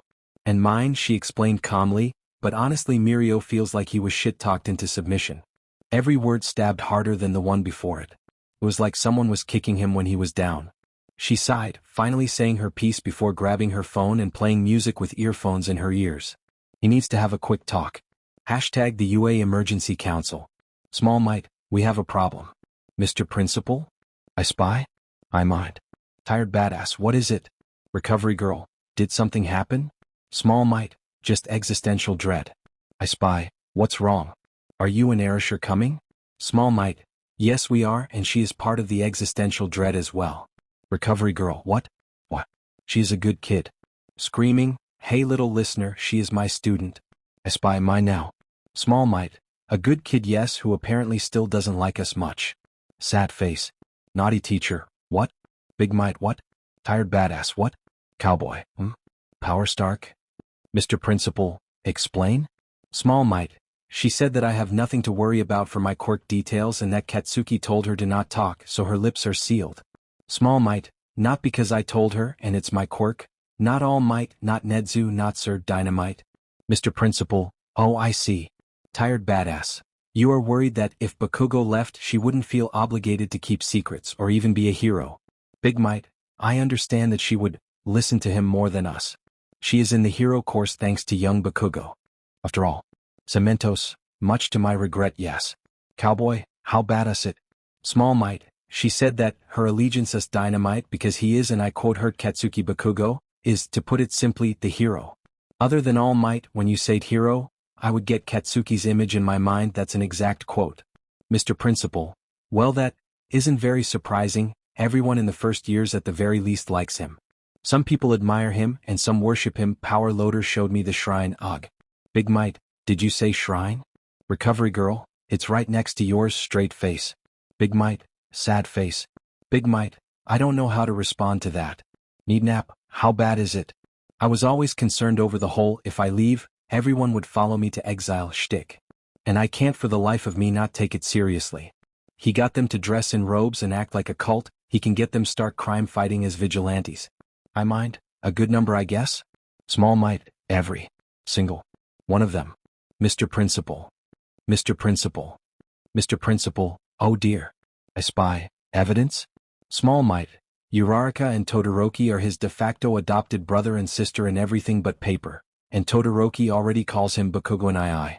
Small might, Class 1A respect him greatly and admire him, they see him as what being a hero is about, he doesn't back down from standing up to others, be it heroes or villains, and he would always come out on top. Small might, Class 1B are the same too. Small might, the Gen EDS in 1C would follow him to wherever because, and I quote Erasure again me in 1C? Bah. We wouldn't be here if it weren't for him, I would be still seething in Gen Ed because my quirk isn't flashy enough and whatever the F else, still swimming in misery and loneliness and self-doubt and feeling contempt to everyone, end the quote. Recovery girl, I didn't know she was that angry. I knew Gen EDS are always salty about that stupid abomination of SN exam but wow. Sad face. Bad wolf. I did notice signs of that in her whenever we had a session, she has a very low self-esteem and confidence in her quirk, and her contempt to flashy quirks has lessened but is still there. Small might, she was considering working for KARMA for F's sake. Naughty teacher, what? Tired badass, what? Screaming, what? Cowboy, what? Vlad dad, what? Recovery girl, what? Mr. Principal, oh, dear. Small might, 1 week.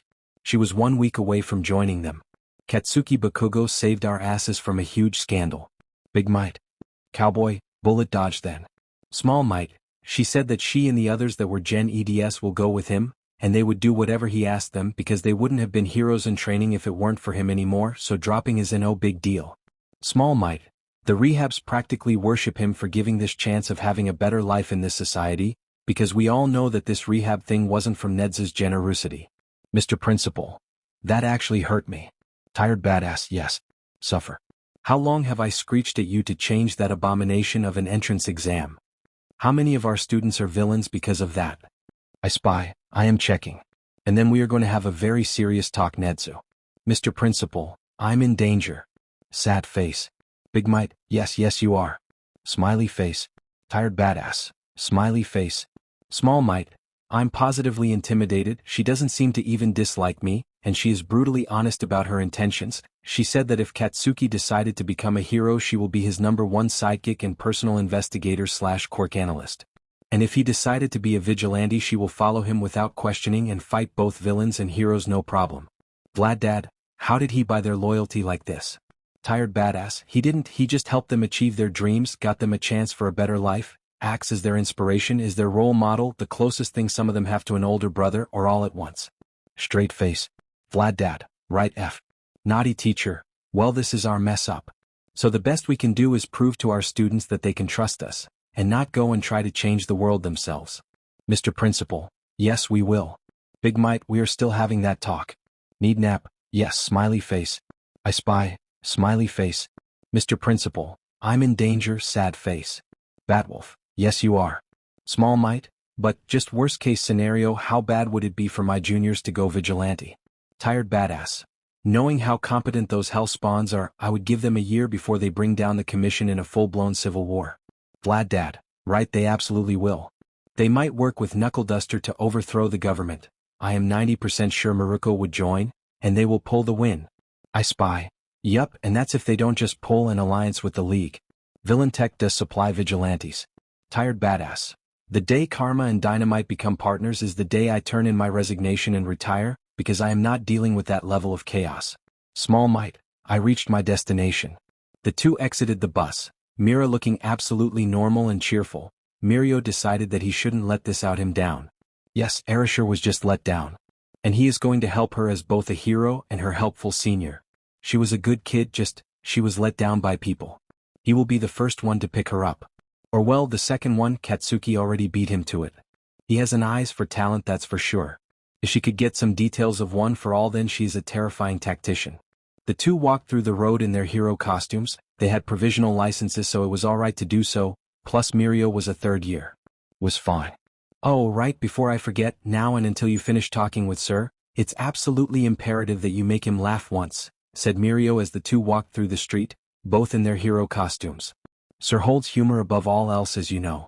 You must make a good impression on him. Make him laugh, huh? Hummed Mira as the two walked into the agency. TJR2 walked through the building until they reached his office. And Mirio opened he door. Sir Knight I've brought Erashur for her first work study. Mirio exclaims loudly as they step into Sir Knight High's hero agency. Ha ha ha ha ha ha ha ha ha ha ha ha ha ha ha. Bubble Girl was laughing maniacally, restrained in a tickling machine dubbed the Tickle Hell. It's literally written above it. Sir Knight was standing right next to what she decides must be the tickling intensity control valve. Which what in the ever-living shit? She was 100% that Katsuki would call him out on having this. But she on the other hand I'm more interested in borrowing it and using it on some people.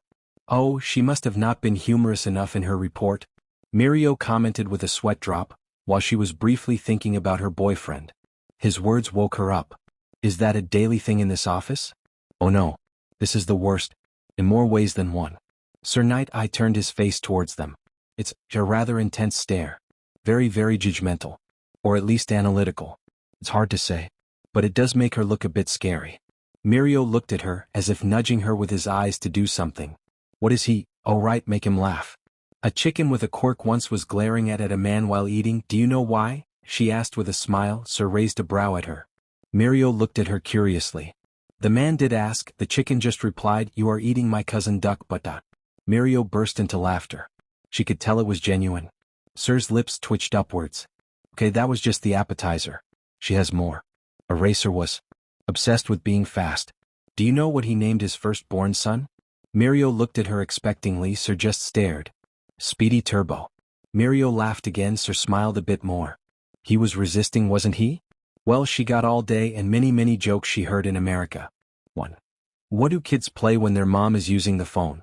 Board games. 2. What do you call an ant who fights crime? A vigilante. 3. Why are snails slow? Because they're carrying a house on their back. 4. What's the smartest insect? A spelling bee. 5. What does a storm cloud wear under his raincoat? Thunderwear. 6. What is fast, loud and crunchy? A rocket ship. 7. How does the ocean say hi? The waves. 8. What do you call a couple of chimpanzees sharing an Amazon account? Primates. 9. Why did the teddy bear say no to dessert? Because she was stuffed. 10. Why did the soccer player take so long to eat dinner? Because he thought he couldn't use his hands. Sir couldn't hold it in after the last one. It was one of the classics and her personal favorite. Absolutely no one could resist it. Sir Knight burst into laughter and held his stomach.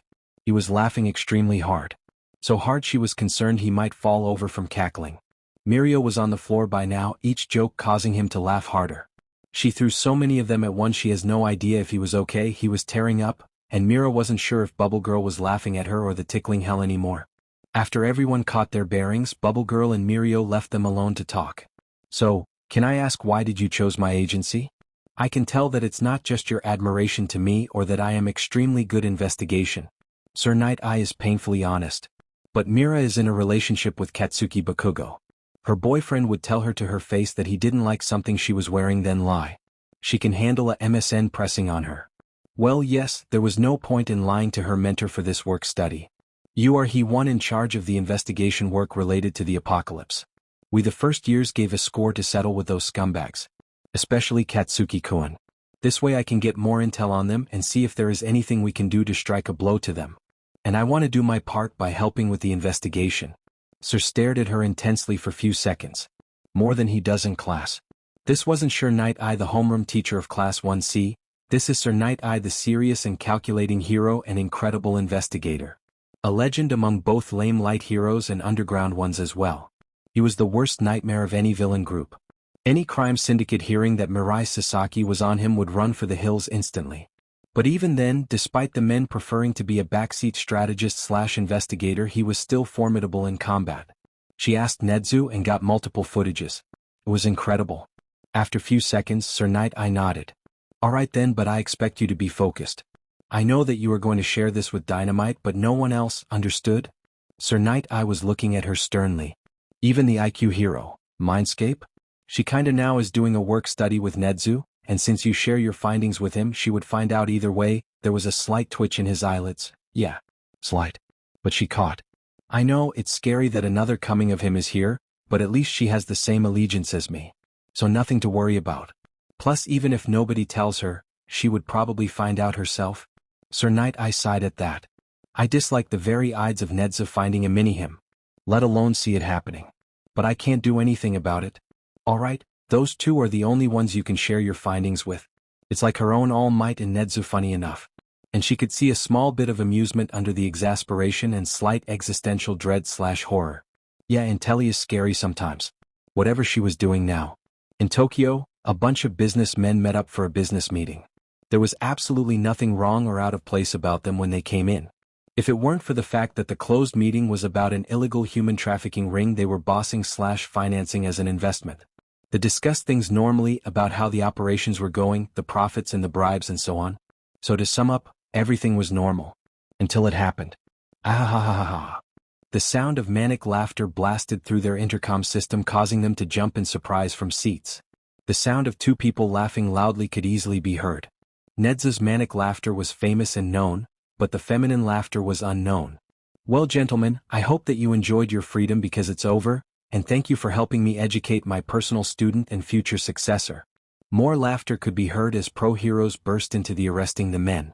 But what horrified them the most wasn't being arrested, but that the Rat King of Chaos found a protege. She was probably fine.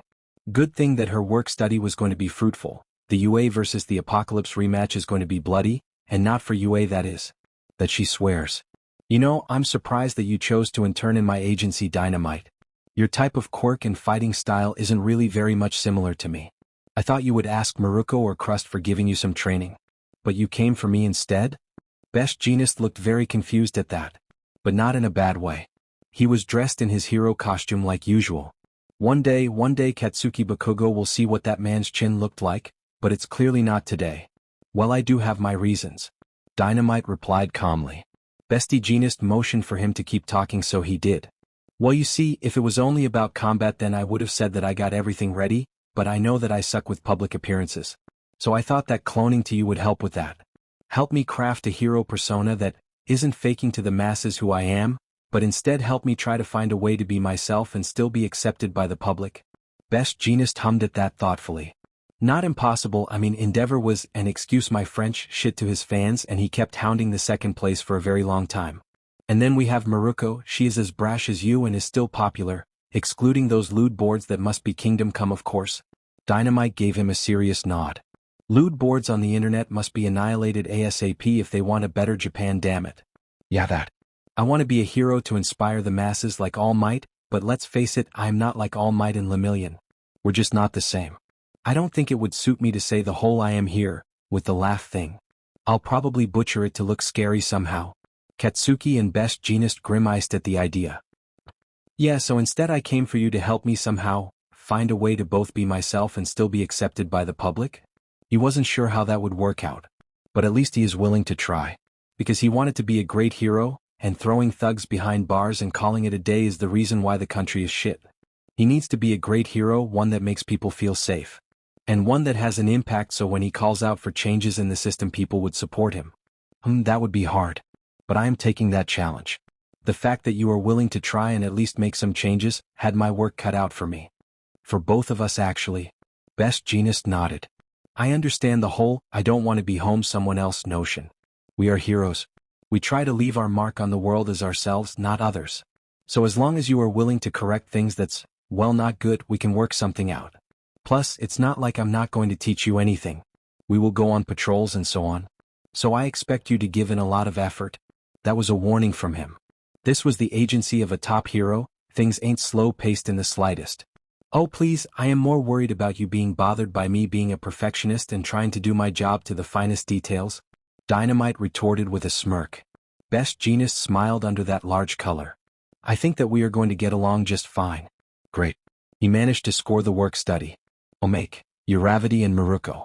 The police officers watched a very weird scene happening in front of them. Behind the officers was a large pile of beaten-up ISP thugs that went into a riot. The idiots had tough luck of being in the vicinity of the rabbit heroine and her newest intern. The two girls kept their shouting match after they started a bet. The winner would take the loser for dessert. But unfortunately the two ended up accusing each other of stealing kills, which only fueled them to fight harder. The ISP members tried to run for the hills once Maruko showed up, but Uravity intercepted them. The result was a metaphorical one-sided slaughter by two angry females. And now that the fight was over, this was what happened. I beat more than you did. Uravity snapped, stomping her foot down, cracking the cement slightly. The hell you did? Maruko shot back, stomping her own foot down, cracking the cement more. You stole my goddamn kills? It's cheating? Uravity was no coward, mentor or not, she isn't taking her bullshit. OF off. You just don't want to admit loss and you're conjuring lies. Maruko snapped, crossing her arms. Uravity narrowed her eyes. Did you just call me a liar? Her tone was slightly aggressive. Maruko raised a brow. And what if I did? Maruko asked with a smirk. Want to settle this with a round? F yes. Uravity activated her quirk, pink lightning exploding from her body as she charged forward at Maruko, who laughed and charged forward. 10 minutes? Let me go, Tsu-chan. I almost won the fight. Uravity practically screeched at the frog heroine who was holding her with tongue, while tying her hands behind her back. No, sorry Ochako-chan, you are my best friend and all. But you and your mentor caused too much trouble, Ribbit. And scared the civvies. The rainy season heroine, Froppy replied dryly while dragging her weightless friend. As that was happening. God damn it, Ryuko. I had that brat. She was going to buy me a goddamn carrot cake when I win. Maruko shouted as Ryukyu was holding in her giant claw, already fully transformed into her full dragon form. No, Rumi, you are like sister to me, but you are a serious problem child and I don't know what to do with you. Ryukyu sighed.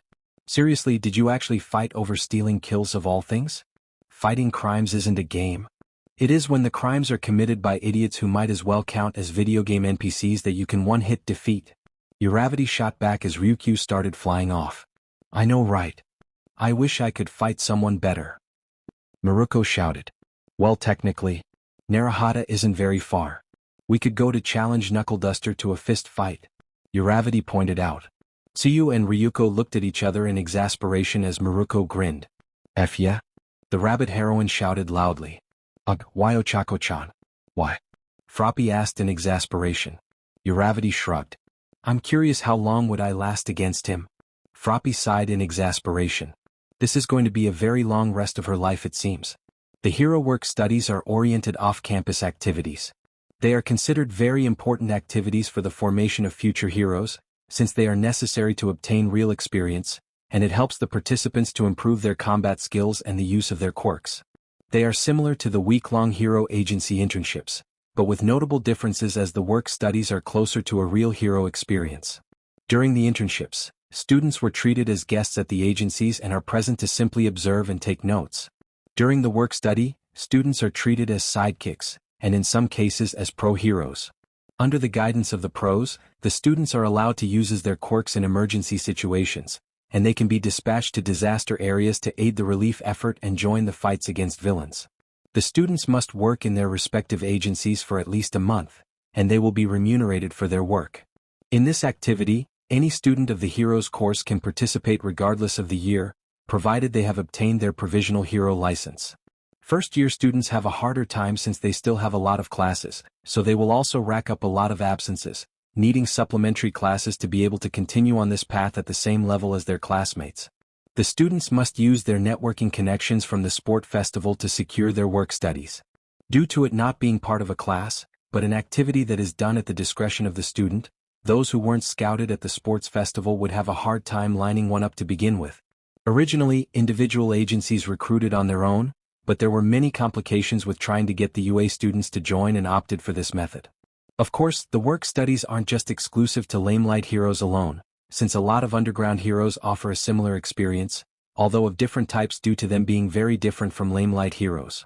Underground heroes are very different in nature to normal heroes. They operate in the shadows and avoid the media unless absolutely necessary. Prime example of underground heroes is Eraserhead, who is an unofficial top underground hero. The underground heroes operate independently from the HPSC and its president, and only answer to the Japanese intelligence and espionage organizations. Underground heroes avoid the media like the plague and prefer secrecy and privacy. They work mostly at nighttime, but they do morning patrols sometimes, and mostly fight common thugs and work in combating organized crime. Medicine rings, weapon selling, black market, human trafficking, you name it. Those are all things underground heroes specialize in dealing with. They are also plain in terms of looks and not very flashy, easy to mistake in the middle of crowds. The underground hero network is composed of quirk bearers whose quirks are either known as villainous, or ones that lack power and can be fought if people knew how they operated. The underground hero network was at least partially formed due to the HPSC's increasingly controversial policies, with a lot of their members doubling as a part of the table of rejects, because, well, villainous quirk bearers. The underground hero network technically existed beforehand as a sort of heroic subculture of underground heroes with strong ties to local police precincts and vigilantes, dealing with crime in less glamorous locations with low to no media coverage. Most of their comms operate through the villain net in order to keep HPSC from overhearing things. And for that they choose to work with Japanese intelligence and espionage organizations instead, which are more loyal to Japan than its prime minister, funny enough. The underground hero network has two top dogs leading, those being Eraserhead and Ms. Joke. Both of them firmly on the UA side, then by default so is the network. The network wasn't that advertised and as in even less than being an underground hero itself. So Eraserhead was genuinely surprised when one of the first year's Hellions came to him asking for a work study to get the ropes on the business. Eyes on the target, a voice spoke to Eraserhead on the earpiece. The voice was calm but had an edge to it showing they were ready to jump in. He's talking with one of those CRC church guys. Masked robes and all. Should I engage? I can take them down from my position. Eraserhead in normal circumstances would have told his current work study intern to not pounce on two people like that. But knowing the skills of that particular kid, it shouldn't be a big deal. Especially when in an ambush attack. Positive? Eraserhead replied, hoping he was making the right choice. But be careful and make sure to instantly take them down. No need to pick a long fight. Because this particular student was known for liking to pick up unnecessary fights with anyone else half decent. Gotcha, was all Eraserhead heard. He quickly left his position, then started jumping between rooftops. Not a minute later he found his student waiting for him, not a scratch on her. Took you a while, I was instantly done with these losers, smirked the stoic touch hero. Medusa, more known as Saya Kasiki. The girl was dressed in her own hero costume, a plain-looking dark green vest and cargo pants with a black belt that had some support items, and a combat knife strapped to the back of her belt. She was wearing goggles as well, similar yet different than Eraserhead's. Behind her was some stone statues of few robed men, all of them wearing skull-like masks, their positions indicating they were startled. Eraserhead was genuinely surprised by the fact that there was 5 of them and not 2. Also a bit annoyed. You said they were only 2. Eraserhead pointed out with a stern scowl, obviously not happy with her lying to him. I didn't. Medusa replied defensively. They were only 2, the other 3 were hiding so I didn't see them, probably one of them had a quirk or some shit. But even then they messed up their surprise attack. 1 5-finger touch and they were done in. Eraserhead sighed at that, seeing that she was genuine in her explanation. Plus, she proved to be an exceptional combatant even without her quirk. A lot of heroes and villains that fought the brutal vigilante would testify. Alright, let's call the police to pick them up and then keep going on our patrol. Eraserhead instructed to his current sidekick, who nodded her head, grabbing a sticky knot and putting on the forehead of one of them indicating when they would be back to normal. Logical enough in Eraserhead's opinion. Once she was done with that, Eraserhead used his capture weapon to pull himself into the emergency stairway while his student used what looked like a grappling gun to lift herself quickly to the building, already passing him. The 2 of them started running across the rooftops of the buildings. They were patrolling the edges of the city, the nasty places, when Eraserhead decided to catch the place where a meeting of some CRC executives was being held. Just for his apprentice to do the heavy lifting for him. He is still surprised by the fact that she came for him for a work study. But he didn't find a reason to refuse her request either. Flashback. Eraserhead had just finished his teaching hours for the day. Most of the students had decided to try and fish for work studies. Which shouldn't be hard. The Interfestival had gathered enough publicity for them to work something out. He went to the teaching lounge just to be greeted by the sight of Vlad King holding a betting pool, the rest of the teachers, minus Night Eye, betting money while Midnight and Mike were playing rock paper scissors. Eraserhead will never be paid enough for this bullshit. With a sigh he went to the corner, just wanting to go to his sleeping bag and take a nap. He completely ignored the outside world and fell asleep for what must have been an hour. It was an amazing nap. And nobody bothered him for its duration. So he woke up in a slightly better mood. Right as he did, he went to the coffee machine and decided to make himself a cup. He really wished he could taste this supposed Bakugo family traditional hell coffee because rumors travel fast, since he will need every drop of it to work through the rest of his day and night.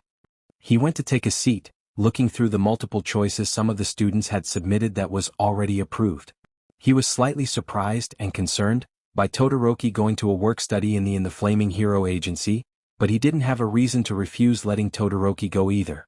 Eraserhead felt a shiver go down his spine when he read that Uraraka got a work-study with the rabbit heroine herself, and that the gravity problem child and Mirko are going to be a duo for a month now. Ugh, the horror that idea brings is too much. Bakugo apparently went with Best Jeanist, which was confusing to Eraserhead. Why would Bakugo for Best Jeanist? Yeah, he was a top hero, but Eraserhead would have recommended Crust or Hawks instead. The only thing that Best Jeanist could offer him, other than patrols of course and strong opponents, was helping him with public appearance. Erasure, as stated, went with Sir Night Eye, which all things considered wasn't a bad idea. She would benefit from a strategist and investigation training with Mirai Sasaki. The guy could teach her a lot. Plus, she seemed like a daughter to him already. Azui went to Ryukyu's agency and was accepted. Probably Hadu took her because she was adorable and strong. Honestly, that seemed like the theme of the Dragon Agency, cute and kick-ass women, in the same time. And knowledge of Ryukyu and Miruko's friendship, Azui being accepted quickly wasn't surprising. Kirishima, Tetsutetsu and Yaoyorozu went to Fakim's agency apparently. Which, to be honest, was a bad idea. Kirishima and Tetsutetsu are built to tank things like the Pro, and said Pro has a fat-based quirk so he can give Yaoyorozu some pointers. He kept checking few more choices such as Amari going and, not surprisingly, scoring a work-study with the Wild Pussycats. Or Himawari going to Iwabami? WTF? Or Kaminari going to Raiga, 25 hero and a lightning user who was also Kaminari's internship choice. Soon enough he blinked, seeing that Kaseki had in fact requested to have a work-study with him. He grabbed the paper and read it multiple times. She apparently made a full research about how underground heroes operate and admitted that she wasn't interested in media attention, as well as her quirk won't make her popular either way. So she decided to be an underground hero instead. Eraserhead read her arguments multiple times before sighing. Well, if the kid wants it. But he wasn't going to baby her in the slightest either. He won't force her into something too dangerous at first. But he will show her how nasty hero work can be. And flashback. Eraserhead's decision had backfired spectacularly at him. Because not only was Medusa more than capable of keeping up with medium pace, which only third years are able to, but she, for all her personality, was, oddly enough, very disciplined and willing to follow orders. They were on their first night now. It has been a few hours now. There were a few skirmishes here and there, a couple medicine dealers, complex mutant, Miruko would have liked to kick the guy in the face, and a robbery on a convenience store. The two of them jumped between rooftops before stopping suddenly. Medusa gave him a quizzical look, as if silently asking why they were stopping here. Eraserhead just went to the railing and sat down on the ledge, then he motioned to his apprentice to come sit beside him. He noticed her frown slightly, but she denied all expectations by walking and obediently sitting beside him. But she still spoke in slight annoyance. Why the hell did we stop? I'm not tired. She looked bothered by just sitting. Eraserhead dealt with enough teens with excessive energy to see she was itching for more action. Because running around for hours without a quick break would tire you out faster. It's irrational. Eraserhead replied dryly. She opened her mouth to protest, but he continued. I know you can keep going, but I still called the break either way. It's not a big deal if you sit for a few minutes and drink a water bottle. He grabbed something out of his scarf quickly. That was a 2-piece ice cream, strawberry flavored. He asked Night Eye why would the guy know. Eraserhead had no idea, but he was sure he wasn't getting paid enough to ask, and split the double treat in two. He offered one of the two to his apprentice, who after only a second of hesitation, took the treat while muttering a thanks, although barely. Yeah, Shoyuta Aizawa understood introvert tsundras more than anyone else, being one himself. So, why did you become a vigilante? Eraserhead asked. She just shrugged her shoulders casually. You can say I'm a battle junkie. And I ran away from home so I would beat up bank robbers and criminals, take small share for myself to get food and leave the cops pick them up, she replied while licking the ice cream. I discovered quickly that I, in fact, enjoy fighting. Especially when my opponents are actually able to fight well. I got close runs with strong guys like All Might and Sir Night Eye, but I got away. That was something Eraserhead was impressed by actually. You don't escape people like that, when not trained by anyone mind you, without being talented. Then that Explodo kid started the whole 1C rehab course shit, which I was invited to by an information broker who I was getting some information from. And then when I thought about it, I decided why the F not? And now here I am, she finished. There was a pause. Eraserhead decided to just end the talk there. No need to milk her for her backstory yet, and they still had work to do. Once Medusa finished her ice cream, they went back to their patrol. I really wish Bakugo was still in school. I really could use his hell coffee at the morning, he heard her mutter. Was that coffee really they good? And tomorrow is Monday? F Mondays. The Pussycats agency is a pink building located in a mountainous area. Its design resembles the face of a cat, with the front door represents the mouth, a cartoony cat smile and whiskers. 2 round windows simulate the eyes, and the roof is decorated with cat ears and 4 cat's paw pads. The word Pussycats is also written above the windows. The interior of the hero office is full of cat-themed furniture and decor. Each member of the Pussycats has their own desk and seat, each with the corresponding color. The Wild Pussycats also own a property in the mountains named the Beast's Forest, which the UA used in the summer camp before Atrocity decided to come back from the dead and be an ass. It is an extensive wooded area that they use as a training camp, with cabins where visitors can stay featuring a dining hall, hot springs and dormitories. But thankfully their office is away from the Beast Forest that it wasn't caught in the summer camp attack. The fortress is still there though, Nedzu paid them generously for that, and will be used next year. The Wild Pussycats are one of the 4 hero teams that founded the Union Affairs Office. They specialize in mountain rescue operations and are veterans in their respective field. They even own their own large forested mountain. The Pussycats have 12 years of rescuing experience and expertise. Each member of the Pussycats wears their own colored version of the same hero costume. It consists of a sleeveless, midriff collared top decorated with 3 red straps, gold trim and a bell, a large ruffled skirt, a tail, an orange belt with pockets, 2 thin arm bands with a bell below the shoulder, a silver buckle resembling a cat paw with blue pads, large white cat gloves with retractable claws, boots with vertical stripes lined with white fur and communication devices designed to resemble cat ears. The Pussycats are considered a highly talented group of pro heroes. Each one is credited by having saved countless lives in mountain rescue missions. Their particular quirks and experience as heroes made them the perfect choice for training tens of young hero students with various unique quirks all at the same time. Shino Sosaki, Ryuko Tsuchikawa, Tomoko Shiratoko and Yuara Chadora formed the Wild Pussycats team more than a decade ago, specializing in mountain rescue operations. The team's motif and naming scheme were all Ryuko's idea from what was said during an interview. Mika Amari had asked for a work study, and thanks to now having a provisional license, she was able to warp to the coordinates of the Wild Pussycats hero agency without a problem.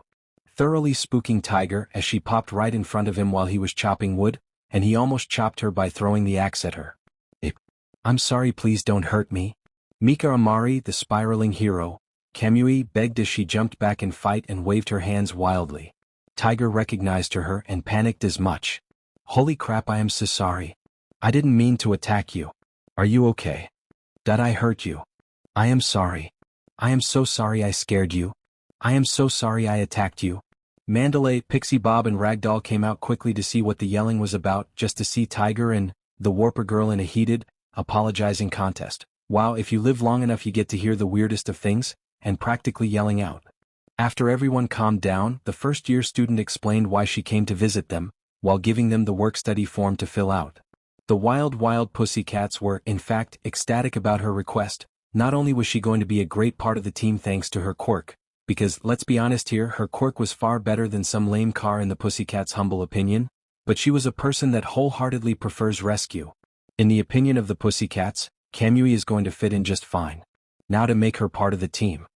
Kamui ended up wearing a similar cat-themed costume to theirs, which she hoped she looked good at, but purple in color to complement her hair. She also had Pixie Bob and Ragdoll put on some makeup on her. She chose to put on 2 stars on her cheeks and circles around her eyes.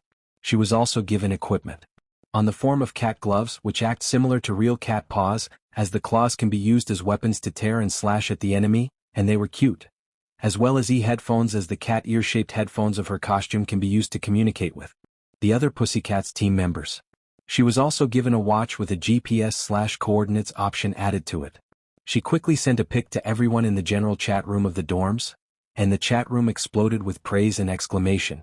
Most of them asked if she was going to keep the costume, which she wasn't sure about. But she was happy they liked the way she looked. Was nice. What she didn't know was that, in fact, Pixie Bob took a quick pic and posted it on the HeroNet for all the pros to see. They would check out later what everyone thinks of their new little kitten. And they definitely wouldn't call Koda to get Deku to beat up whoever talked shit about their new little kitten, that's for sure. Hashtag the cat's personal webpage. Comments. Mr. Principal, oh dear. My student looks absolutely dashing. Likes, 4089 replies, 2350. All Might. I downloaded this picture and will keep it in my office. One of so many cute students I'm going to teach. Likes, 5507 replies, 2089. Sir Knight I expected a lot of things when I woke up this morning, but seeing one of my surest students dressed as a cat and looking genuinely happy definitely wasn't one of them. Thank you WWPC. Likes, 1239 replies, 979. Best Genist, this is truly adorable and I downloaded the picture. Truly fashionable. Likes, 1048 replies, 605. Headshot. That was extremely nice to see, something to smile after witnessing. I hope she gets a fruitful work study. Likes, 2912 replies, 547. Crust. She is extremely cute and adorable. Protect. Likes, 3212 replies, 1098. Maruko, stand to that. Likes, 2354 replies, 956. Hawks. This picture had cured my anxiety, increased my payment, paid my bills, gave me a huge deal of cheerfulness and rendered me immortal, thank you. Likes, 3407 replies, 1370. Ryukyu, she looks absolutely happy. And she is extremely cute as well. I definitely will take her as a sidekick. Likes, 2536 replies, 879. Dynamite, provisional, holy shit, didn't think she had it in her. IAM.so happy we advised her to work with them. Likes, 3306 replies, 1271. The first day wasn't that hectic, they were a rescue team that worked in the mountain area, but there were still small skirmishes that broke out here and there. But it wasn't much to worry about, although Kamui found herself to be quite lacking in the area of combat. When she was a vigilante, crusader, Demoto-kun was the one to do the fighting. She was, to be honest, nothing more than his glorified taxi/escape driver. He was the one to do the real vigilante work while she worked on transporting him around and taking supplies for them. The Pussycats weren't mad at her. The opposite, in fact, they started teaching her how to fight. She was never strong, but she was super agile and fast, so Mandalay and Ragdoll started teaching her some of their personal fighting style. The fearsome, don't laugh Kamui, Katjutsu. Kamui has a feeling that she just found whom to spend her next 3 years with. Because she's sure as Dynamite's presence was fitting right in. Plus she likes the costume, sue her. Her principal and homeroom teacher will annihilate you in the court. Omake. Temper the conspiracy theorist, shipping theories.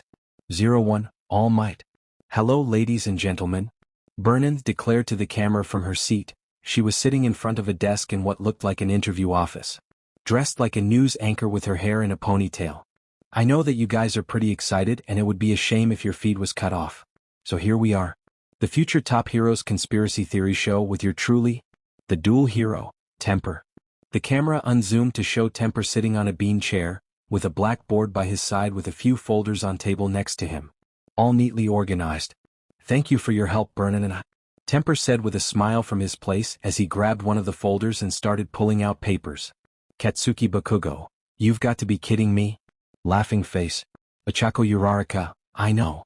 Shoto-kun is smiling earnestly. Laughing face. Deku Shigaraki, well this sounds just hilarious. Melissa Shield, I hope he isn't going to start on someone else being a secret love child or whatever, there are other things to talk about. Mightless, I hope he talks shit about Maria having a son with Yoroi Musha. Maria, burn in hell. Mightless, you first beach, tongue sticking out. Cure, yup. Beast, looks like my favorite show is back. Denki Kaminari, let's go. Kamiya Tsushimi, yay. Mina Ishido, yay. Itsuka Kendo, come on. So, Temper my dear. Burnand started with a shit-eating grin. What do you have for us today? What theories do you have to share? She looked to be having the time of her life at the moment, not that anyone else was any less excited to whatever was coming. Temper hummed to himself. Well, I saw one of the shipping forums, I scrolled through them for a bit, and then after giving it a thought decided that I would like to have an episode similar to that, and see how the viewers like it, he explained with smile. There you have it. We are going to discuss tonight various possible couples through all the heroes. Burnin declared dramatically while grinning at the camera. All Might, why do I have a bad feeling? Deku Shigaraki, because he just discovered romance and he will make our social lives a living nightmare with it. Rumi Usajiyama, stop exaggerating. The hero killer, he is not this going to be a cycle of never-ending pain. Katsuki Bakugo, I at least hope to laugh at other people because there is a 99% chance I'll be mentioned in there. Best Jeanist, most likely same. Ed Shot, I don't know what to say other than wish that this won't kill me of laughter.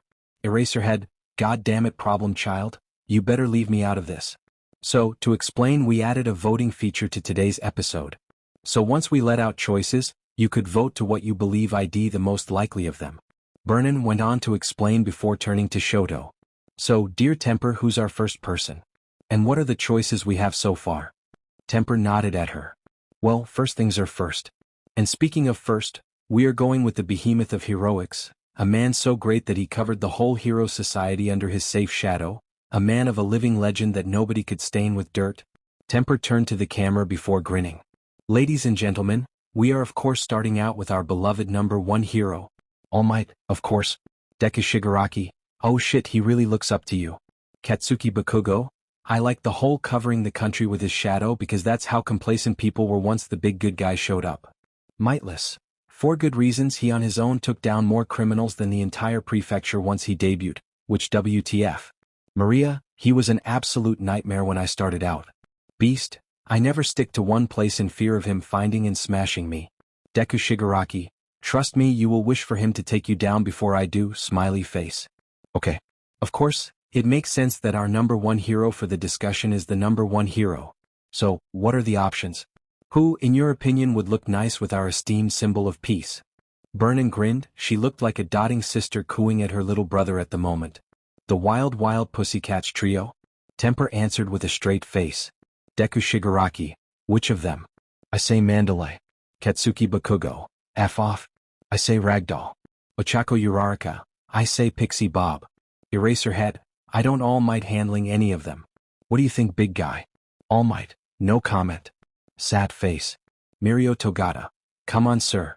Indulge. The game. Laughing face. All Might, you do realize you might be mentioned here, right? Mirio Togata. Katsuki Bakugo, yeah, we're all gone still saying it's Ragdoll. Minoru Mineta, I think he can take on all of them. All Might and all. Which of them? Burnin asked in curiosity while leaning forward. We have three feline and very beautiful trio in here. And we all know that our number one hero admires saving lives more than fighting. I didn't mean one of them. I meant the three of them. Temper corrected. All Might. Eraserhead. Netsu, cackles loudly. Psycho and Telly, cackles loudly. Deku Shigaraki. Ryukyu, really? The guy was single all his life. He'll probably die from embarrassment before he can take them on a proper date. Maruko, careful there, you almost sounded jealous. Best Jeanist, fashionable, smiley face. Fox, this is absolutely hilarious, smiley face. Headshot, I say he can take them on. Mandalay, in a fight, right? Sir Naitai. Tongue sticking out. Pixie Bob, in a fight, right? Sir Naitai. Wink with tongue sticking out. Ragdoll, dibs. All Might, OH please no. Deku Shigaraki, OH please yes. White King, yes. Suffer. Ah. Whoa, now that is wild if you get what I mean. What makes you sure of that? Burnin said, taken aback a little, but she was still grinning ear to ear. Would you elaborate on your opinion? Temper shrugged. Just saying All Might is, and I am speaking after spending a whole semester with him, a big softy, he chuckled. She added his words. He can level a skyscraper with a punch, but somehow he gives the best of hugs, fight me. He also admires saving lives, and those three saved, for the past 13 years so many innocent people from natural disasters and the such. And considering their chaotic nature after meeting them, I think they would hit it off, he deadpanned at the camera. Plus, he needs someone to boss him around to not overdo it at work like the USJ. And since this is All Might, one woman isn't enough, changed my mind. All Might, I don't know what to say. Recovery girl, he's right about your dumbass overdoing it. Get yourself a woman, damn it. Or 3, he has a point. All Might, no. Netsu, yes. Eraserhead, don't care. Deku Shigaraki, lol. Katsuki Bakugo, you didn't help me suffer. Mirio Togata, You can do it, All Might. Smiley face. Melissa Shield, yes you can. Smiley face. All Might, not you too. Vernon started snickering. That's one way of putting it. But you think it will work out? Temper shrugged. He will retire in a couple years. So it's not too late for him to use his perfectly sculpted body, his immense charisma and the #1 hero fame to stop being a shonen protagonist working overtime and become a full-blown protagonist, right? Vernon blinked at him for a few seconds before she started to crackle hysterically. She started banging her fist on the table, tears streamed down her eyes, and the cameraman was obviously laughing his off as well. Inside One for All, Yoichi Shigaraki beamed at Shoto's face. Nana started squealing in joy while the other previous users were cackling manically while holding their abdomens. Deku Shigaraki, ahahaha. Katsuki Bakugo, ahahaha. White King, ahahaha. Mightless, ahahaha. Vengeance, ahahaha. All Might. All Might. Is it too late to change my name and looks and travel to the South Pole to spend there what's left of my days? Sir Naitai, yes I'm afraid. But he has a point. Once you are retired you can start pursuing other interests. Mirio Togata, you just want to be an uncle to his many kids in that scenario? Sir Naitai, yes. Mira Arashur, well at least you are refreshingly honest about it. Sweat drop. Pixie Bob, I am willing to share. He had me on the perfectly sculpted body tbh. Mandalay, yup. And same. Ragdoll, yes. Ryukyu wanna tag along? Ryukyu, only if you manage to not kill him with multiple aneurysms in the same time. Midnight, this sounds like fun. Ms. Joke, you're going to achieve what no supervillain managed to achieve, you're going to kill the symbol of peace. Eraserhead, wouldn't that be ironic? Reaper, hilarious is the word. Beast, lucky bastard. Maria, the only word you got right is luck, although you mistook him with you. Okay, Vernon managed to say after controlling her laughter, albeit barely. Other options? Temper hummed. Well, the second possibility is that he and America's #1 heroine are still married to this date. Even with the whole our daughter is a supervillain situation. Vernon started laughing openly again. Throughout Japan people started doing the same except for a single embarrassed hero. After the laughter died down she pointed at the camera. Come on people. Let's see what you think. The voting pool will start now. The voting started with a good number going for the first option, but there were still people who opted for the second choice, not many though. Well, I guess people believe in your first idea and it seems to be very popular. Vernon mused loudly as she saw that the mighty cat trio ship was very popular. Temper seemed to take notes on that for some reason. Okay, who's our next person to discuss? The excitement and giddiness was almost palpable in the air around her, and she looked to be having the time of her life at the moment. Temper gave her a grin. We spoke about the #1 hero, it's only fair we speak now about the #1 villain, don't you think, Vernon and I? He asked, something in his tone mischievous. Deku Shigaraki, and oh. All Might, why Mirio Togata, why Katsuki Bakugo, why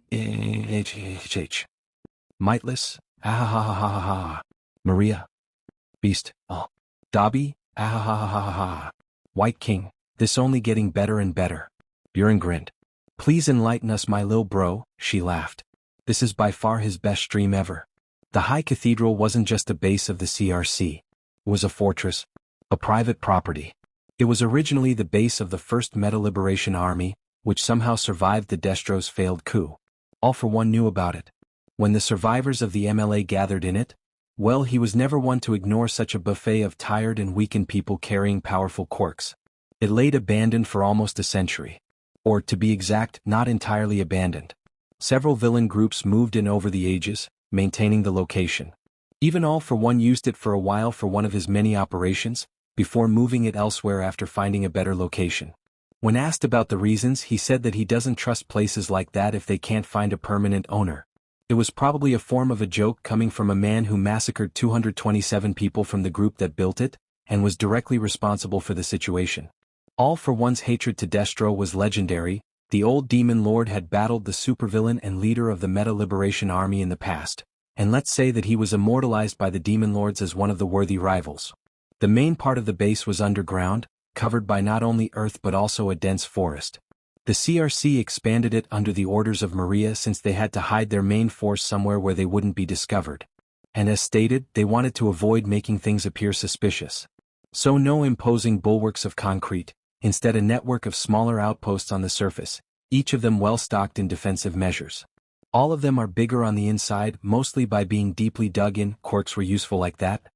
On one hand, the creature rejection clan forces defending the High Cathedral couldn't instantly overwhelm any attackers, due to being scattered around. It was a glaring weakness, but no plan was perfect, unfortunately. Especially since the CRC seems to only have a summoning quirk user, not an actual warper. Said summoner was good to evacuate his people, but that was it. It wasn't like Mud Warp, allowing Deku to move specific people around. But on the other hand, they've managed to amass an astounding amounts of war gear over the years. Maria, for all her faults, was a brilliant organizer. Deku and Usagi inquired about her from him, and he had nothing but begrudging praise for her. She was one of his chief advisors for a reason. Worst of all, investigating the High Cathedral was almost pointless for multiple reasons. Air reconning would only spot the surface installations, and there weren't many of those. The CRC base was underground. Vampire would have to attack someone per every installation to check, and Maria knew about her quirk at this point, so they could put her. Deku refuses to take the risk. Prism was their only option, and she did manage to learn a lot, but she wasn't a perfect and infallible mean of gathering information either when alone. In the end, they managed to successfully locate 17 camps in the general area of the High Cathedral and learn of the approximate number of active CRC members, being around 750, living in those specific areas. Prism has also managed to establish a contact with their spy on the inside. However, for all their ability to steal data from Maria's command center thanks to some Melissa kids, their knowledge of the greater High Cathedral was limited. The Night Eye Hero Agency's meeting room was finally filled with all the guests. The hero in question was standing next to a projector, with all the pros he invited taking a seat. The pros were sitting on chairs with their interns right beside them. Hawks, Fat Gum, Edshot, Best Jeanist, Maruko, Gang Orca, Shishido, Ryukyu, Crust, Burnin, Rocklock, Rida, Mrs. Joke, Eraserhead and the such. Even the wild Pussycats were present, since there will be rescue efforts as well, for the meeting. All of them came on a short notice, after getting a briefing of what was going to happen. The news of a wide-scale attack on the creature rejection clan was met with a lot of enthusiasm. Especially from Gang Orca and Maruko, though that wasn't very surprising to anyone knowing that they were complex mutants themselves. Hello everyone. Am I a dog? Am I a bear? Am I a mouse? Who cares? I am joining the raid on the creature rejection clan. Nedza declared, riding on Mindscape's shoulder, as she took a seat next to Best Jeanist and Dynamite. Nedza cackled, followed by his apprentice, thoroughly spooking everyone, and Eraserhead sighed. Sir Knight, I let everyone else settle down before he started talking. So why are we here? Asked Rocklock first. He only got, we need help against the CRC, and that was it. We got some new evidence, Sir replied stoically. We have managed to obtain a spy within the creature rejection clan's command structure. High enough to give us enough intel to completely annihilate the entire organization once and for all. Uravity perked up at that before grinning widely, but the young battle junkie merely reacted the strongest of them all. Red Riot and Real Steel grinned widely before giving a high five. The unreadable Froppy croaked happily, and even Sun Eater cracked a small smile at the news. Unfortunately, the situation is grim and the time is limited, Principal Nedza continued. Aerial reconnaissance confirmed the presence of Nomus within the High Cathedral grounds. We unfortunately have no more than 2 days before the negotiations are concluded and the CRC will join the apocalypse. Something we cannot allow to happen. Oh, those hypocrites. Burnin scowled. Complex mutants suck, but bioengineered monstrosities are cool? It's called lack of conviction and it's curable. But the therapy tend to be painful, for lack better term. Temper commented while making a neck-slitting motion. That caused everyone in the room to chuckle lightly, even the grumpy Dynamite and the stoic Sir Night Eye. Once the chuckling stopped, they resumed. The spy in question decided to betray the organization precisely due to not being a fan of looking down on complex mutants but still employing Nomus in CRC's order for battle. Sir added helpfully. Well, at least that one quirkist is somewhat consistent in being an ass. Uravity commented with a sneer. Dynamite meanwhile gave Maruko a "the F did you do to my sister?" look. Maruko just shrugged. At least that will make me kick them in the face out of respect, not disgust. Everyone took a second to register why in the actual hell was Uravity speaking like a mini Maruko like this.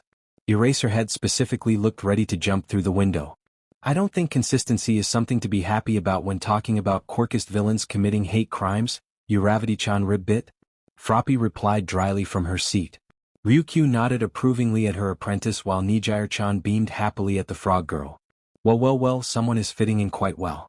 They actually made the students from UA and the teachers happy. Actually, the person in question isn't quirkist against complex mutants. Night Eye decided to surprise them all. They sure were surprised by that. And a bit confused. Then what the F are they doing with the CRC? Asked Medusa in confusion. Somehow that confusion was pissed off. Mindscape was personally impressed by that combination being possible. If I have to make an educated guess, all eyes in the room turned to Temper, who wasn't fazed in the slightest by that. Mindscape then remembered that he hangs out with Katsuki. I don't give a F about other people's opinions, Bakugo. I'd say that they joined because they want to gain personal revenge on the CRC's archenemies. The Inhuman Supremacy Party. Because those scumbags, and no offense to all complex mutants in this room, have a lot coming to them. Oh yeah, how could we forget those idiots? Commented Froppy in a tone dripping with sarcasm. Ouch, Mindscape decided, someone is really not being a child-friendly heroine at the moment. Mindscape also found it quite ironic that she hated the ISP members as much as the CRC. Though she understood why, since they kept giving the CRC propaganda ammunition against all complex mutants in Japan. Yes, you are surprisingly correct. Night Eye nodded scarcely. The spy was a victim of one of the ISP riots in the past, you know, the usual where men die and women are raped and people get eaten up. The spy managed to survive said riot and found their way into the Creature Rejection Clan. They, as far as we learned, haven't participated in any of the hate crimes the CRC indulged in quite often, and instead stuck to doing their job in the organization for money and shelter. Then how did they manage to get into Maria's inner circle if they didn't indulge the CRC's ideology that much? This time, it's Nijire-chan who asked. Mindscape was curious to the answer as well. The spy we are speaking of is the bearer of a healing quirk, not as potent as Recovery Girls or Rewinds, but it's still a very powerful one. Night Eye explained while fixing his glasses. Well, that explained a lot. Healing quirks are pretty rare, especially strong ones. Even if not like Recovery Girls, quirks that can make you heal twice as fast would still be appreciated and on high demand. The spy managed to earn their spot in Maria's trust by tending to their sick and wounded of the Creature Rejection Clan members for the past 2 years, which caused them to get, despite not being very social to them, very popular, and the members, including Maria herself, to feel somewhat indebted. Like how Maria needed urgent care after Dynamite gave her a taste of his ultimate move, Nedzu explained cheerfully. Mindscape, and not only her, took a few seconds to remember the glorious beating Maria suffered from Dynamite's final attack in the Interfestival. The person we are talking about also would actually like to know if he could be part of the rehabilitation course for his first years, added Night Eye after a second. Everyone else, who didn't already know, were startled. Yes, I am perfectly serious with what I'm saying. They'd be happy to try to atone to whatever they committed. If you count healing people a crime anyways, that was something Mindscape decided after a few seconds of thinking. Yes, another healer would make Recovery Girl jump in joy, but it sounds a bit too good to be true. Alright, what's the plan? Asked Rocklock this time. Back on track finally. Mindscape sighed. We have locations of 17 facilities of various sizes, Nedza replied. We managed to confirm the presence of the CRC forces in all of them, thankfully. Me and Mindscape were able to go through the data we have collected together during our past few days in the work study, but before it happens, I have to say that the raid will be rushed. Mindscape gave a hats off to everyone with a smile. Yes, it was a great work study so far. And Principal Nedzu was definitely the most suited to teach her. The two of them made an excellent battle plan to follow through the raid. There were 17 based, which they had to raid in the same time.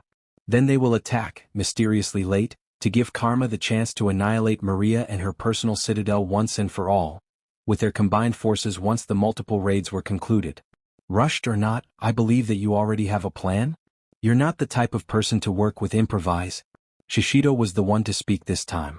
Mindscape wasn't sure if the growling was because he was angry or because he was like that. Nedza started to cackle madly. Why, of course. I have a plan. Multiple of them in fact. And if we follow them well enough, the Creature Rejection Clan will be no more. Everyone in the room nodded at that. This should be interesting. The raid on the Tohoku started off when the police surrounded the base of the Creature Rejection Clan, with All Might storming in with his signature "I am here" and a brigade of lower heroes to assist him. The defenders tried to flee, with the clanners running out of the building in a hurry, throwing their robes and masks and trying to blend in with the crowds. The plan would have worked if it weren't for the fact that the police had all the CCTV cameras in the area being monitored in the sale time, letting the police know the faces of the escapees. The pro-heroes and police were outdoing each other in arrests of the villains. Aomori, Iwate, Miyagi and Fukushima were attacked by Eraserhead, Ms. Joke, Midnight and Present Mike respectively. The Creatures Rejection clan members tried to fight back, but it was a futile effort on their part, especially when the raid wasn't only organized by underground heroes from the network but also was joined by the Vigilante Alliance. Deathmonger was punched from the 30th floor's window by Knuckleduster after his quirk was erased by Eraserhead. Knuckleduster called out to him to save a spot for Beast's lieutenants while at it. And to tell Maria the Alliance says hi, he had friends that were killed by those and he was going to get his piece said loudly. Pain and Infection, both A ranks if not border to S ranked, were dealt with by Medusa and Crawler, both arrested after an intense fight from both the hero in training and the young vigilante. They, like a lot of personal hatred to those racist pricks. Popstep kicked on other one of Maria's lieutenants through his personal office's window from sheer spite. She knew one of his victims, childhood friend, and him slamming down on the floor after a 20-floor fall was almost sickly satisfying. Meanwhile, Midnight and some vigilantes had things wrapped up fairly quickly, thanks to the fact that she was able to sneak into the air filtering area, and use it to unleash her quirk through the vents, softening the enemies quite a lot. Presentation Michael, more known as Present Mike, discovered that his passion for singing could be used for heroics. Thanks to Lady Mindscape suggesting this brilliant idea, Power Loader hacked to the intercom system of the CRC base, and Mike got to give them a taste of his musical talent. A lot of people learned that Psycho Intelli was borderline brutal when she disliked people enough. That was a proof of it. In the opinion of everyone that wasn't Present Mike. Ibaraki, Tachijai, Saitama, Chiba and Kanagawa were attacked by pro-hero brigades led by the UA faculty. With many of the second and third years who didn't drop out of the hero course participating in the raid, the students had a lot to say since the CRC did have a presence during the summer camp war. The teachers and students lost friends in that attack, and they had a lot to say to the clanners in those bases. The Niigata Mountains base was promptly attacked by the Dragon Hero Agency heroines. With some heroes, the agency had a lot more females, oddly enough, despite it not being intentional, with Ryukyu taking the lead with her giant form. Nijire-chan and other middle to long-range fighters took the fighting in the outside of the mountains, turning it into an open battle between heroes and villains. A battle that was quickly proved to be in the heroes' favor when Nijire-chan started to crackle with turquoise arcs of static, and started to literally bombard the defenders with rain if wave motion attacks. While that was happening, Ryukyu and Froppy with other close-range specialists, Ryukyu decided that the friendly frog girl was terrifying when she wanted to be. Considering that she was breaking a concerning amount of bones with her kicks, and the less said about her tongue strangling, the better. Toyama, Ishikawa, Aichi were attacked by Shishido's agency, and the complex mutants from the table of rejects. Shishido finally found deserving people to let out his rage on. With a razor in the start, the lion hero charged in with his brothers and sisters. He didn't commit a single murder, but he gave thorough enough beatings to unwind. He was efficient enough that he was warped away to 3 different bases himself to participate in the fighting by Kamui. He will thank the kid for the help later, where he got to let out more of his anger. By the end of the 3rd base raid he was bruised, battered, bleeding and exhausted. But he felt more peaceful than he did in a very long time. Today was a great day. The Mie Prefecture base was raided by a group led by Miruko herself and her new apprentice, Uravity, as well as a lot of complex mutant quirk-bearer heroes. Miruko and Uravity kicked out the gatekeepers, both S-ranked from the Creature Rejection clan, through their own windows. All the while shouting expletives at each other. The other complex mutants weren't any less enthusiastic in fighting. They had a lot of anger to share. With these guys. A lot of anger to share. The Shiga base was attacked by Best Jeanist Hero Agency, with Dynamite being the one in the lead despite being a first-year student. Though nobody was going to question it because holy shit the kid not only was fast, sharp and skilled, but he was also brutal in fighting. He literally made sure no one stood back up, and considering that he did it non-lethally with a quirk like his, it was a source for respect. The members of the Creature Rejection clan promptly surrendered when Dynamite exploded their big boss through the window of the 27th floor, conveniently letting him drop into a dumpster. When Best Jeanist shouted how did he know it was there, the young hero in training shouted that he didn't, and that he'll just blast more people. It worked like magic as everyone surrendered. The Kagawa base was attacked by Fat Gum and Lemillion, with both of them having very short temper to hate crimes. It was a fight, it was, to put it simply, a metaphorical one-sided slaughter. With the raid being done within less than 5 minutes, the CRC had some weapons and guns and their quirks. But unfortunately none of that mattered against people who could tank it like Fat Gum, Red Riot and Real Steel. Or when someone could pop a shield instantly like Creati, who had an automatic weapon with rubber bullets that she was emptying on them. But he most brutal was Lemillion, who not only was almost impossible to touch, let alone shoot, but was blindingly fast and insanely strong and could fly. It was absolutely one-sided. Principal Nedzu grinned widely, with both Sir Night-Eye and Mindscape by his two sides, the three of them observing the raid thoroughly. Should I be concerned with Shishido-san being this unhealthy level of angry? I am dating Katsuki Bakugo. Do I could tell you that this is a worrisome level of anger? Mindscape commented as she watched Shishido roar loudly while attacking. All we tried. Or more like Hound Dog tried. But it seems to be a side effect to his quirk. But do not worry, despite what you are seeing, he is always in control of himself. This is one of the few occasions where he can let loose. Responsibly, of course. Nedzu chirped cheerfully. I see that someone is excited. Night-Eye commented while turning to one of the screens in their command post. The screen was showing the raid best Genist was leading, but it looked like Dynamite was the one doing it, to be honest, considering he was the one leading the fighting. While yelling at the villains to die as well. Thoroughly spooking them. He sure is. Mindscape smiled, although with a visible sweat drop and a blush, that signature dye of his giving her good memories, while watching her lover blast through the villains. It was then that they got a text on a chat they opened for the leaders if this operation from both sides of the law. Mastermind, we have a problem. Mr. Principal, we do? Mindscape, what's wrong? Sir Night-Eye, I thought you had it in the bag? Rabbit, well, we have a teeny tiny little problem with that. We are struggling and Inai-sama is fighting Maria, all the while Vengeance is fighting that powerful forest summoning guy. Rabbit, the apocalypse did come, they sent reinforcements way too quickly for our liking. Maria gave up all her negotiation power in exchange for survival. Mastermind, boss is actually struggling, my brother as well, League is scattered and the warping is locked up somehow. Mr. Principal, oh dear. Mindscape, that bad. Mastermind, worse. We are having trouble with coordinating everything because the communications are being cut from us at random as well. Mindscape, I take it that it wasn't accounted for, so it's all the apocalypse preparations. Mindscape, hello? Sir Night-Eye, Mastermind? Rabbit? You there? Mr. Principal, is everything okay in there? After a minute they put away their phones. Mindscape was the first to speak. Well, I guess that we should wrap thing up quickly and send in reinforcements, the young mastermind commented with a sigh. Nedzu nodded with concern. Yes, hopefully things aren't way too bad. And I genuinely hope that they managed to kill Atrocity if he showed up in person for the battle. We all hope so, Nedzu. Sir Night-Eye said while cleaning his glasses. Hopefully the signal was cut off and nothing bad happened. Because the League are their greatest ally around. Omake. Temper the conspiracy theorist. Shipping theories. 02 The villain emperor. Karma. Okay, who's our next person to discuss? Vernon asked. The excitement and giddiness was almost palpable in the air around her, and she looked to be having the time of her life at the moment. Temper gave her a grin. We spoke about the number one hero. It's only fair we speak now about the number one villain, don't you think, Vernon and I? He asked, something in his tone mischievous. Deku Shigaraki, and oh. All Might, Y-E-H-H-H. Mirio Togata, Y-E-H-H. Katsuki Bakugo, Y-E-H-H. Mightless, ah-ha-ha-ha-ha-ha. Maria. Beast, oh. Dabi, ah-ha-ha-ha-ha-ha. White King, this only getting better and better. Buren grinned. Please enlighten us, my lil bro, she laughed. This is by far his best stream ever. What are the possibilities in your opinion? Temper hummed at that for a second before speaking. Well, first I would like to see what everyone thinks. Do you believe that he already has a girlfriend, or do you think that he gets all the emotional and physical satisfaction from seeing society burn in his name?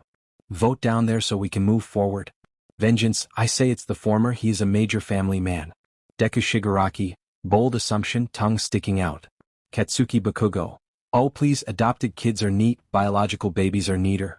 Mirio Togata, can't argue with that, tongue sticking out. Mahoro Shigaraki, can't wait until I get baby siblings. Kota Shigaraki, same. Smiley face. Eri Shigaraki, same. Smiley face. Katsuma Shigaraki, same. Smiley face. Shigaraki same. The voting started, with most of the people going for the first choice, which shouldn't be all that surprising, seeing that he already had beautiful girls in his team.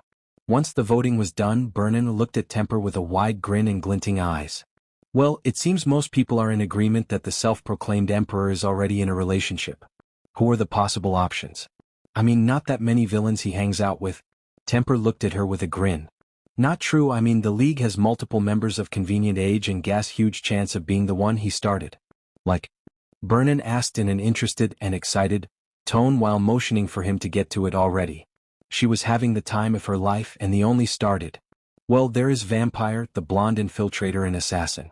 From what I got to gather about the league members, I think that she was probably the first member to join after Reaper and Kurogiri. So she has the advantage of being one of his oldest friends. And Lost trusted of them. Temper explained. Sue me if you wish, but I actually think they would look cute together. Burnin giggled into her hands. Plus, what would a demon lord and a vampire princess even make together?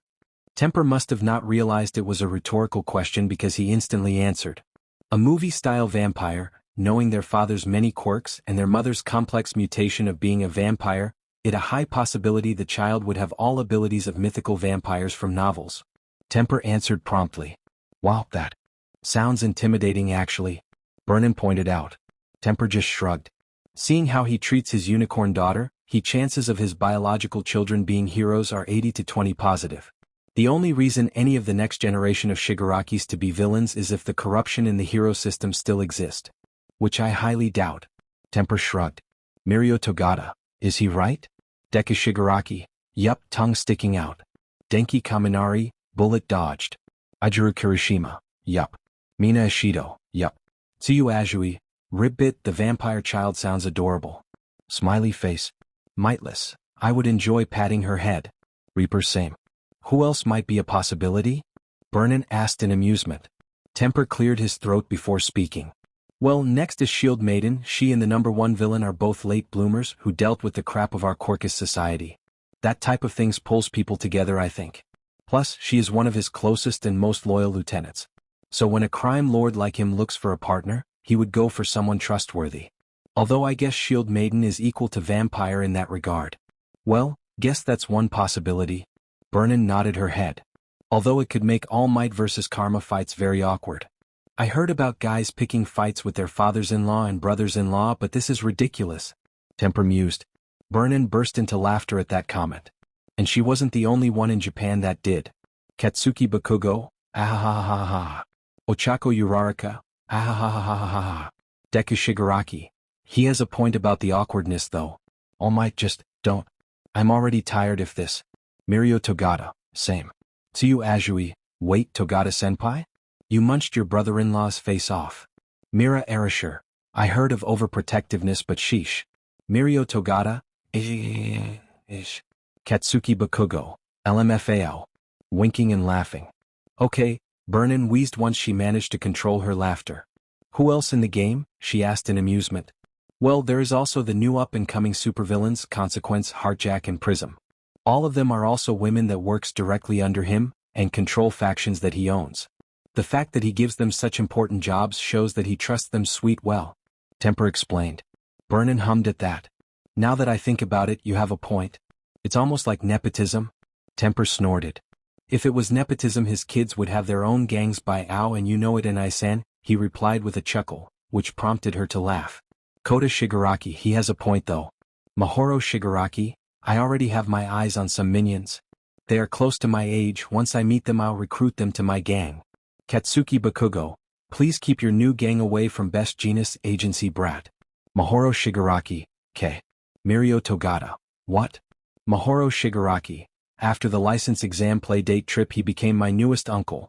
I do whatever he says as long as it doesn't inconvenience my family. Denki Kaminari, can get a dragon pet? Mahoro Shigaraki, negotiable. So, those are all the women in the league. Any other people you think of? Burnin asked in amusement. Temper gave her a shit-eating grin in response. I decided that since I am a conspiracy theorist, I should give the wildest of possibilities. So I say, Mastermind, leader of the Meta Liberation Army? Burnin, as well as every single hero, paragon, police officer and government agent throughout Japan shivered in fright for a second.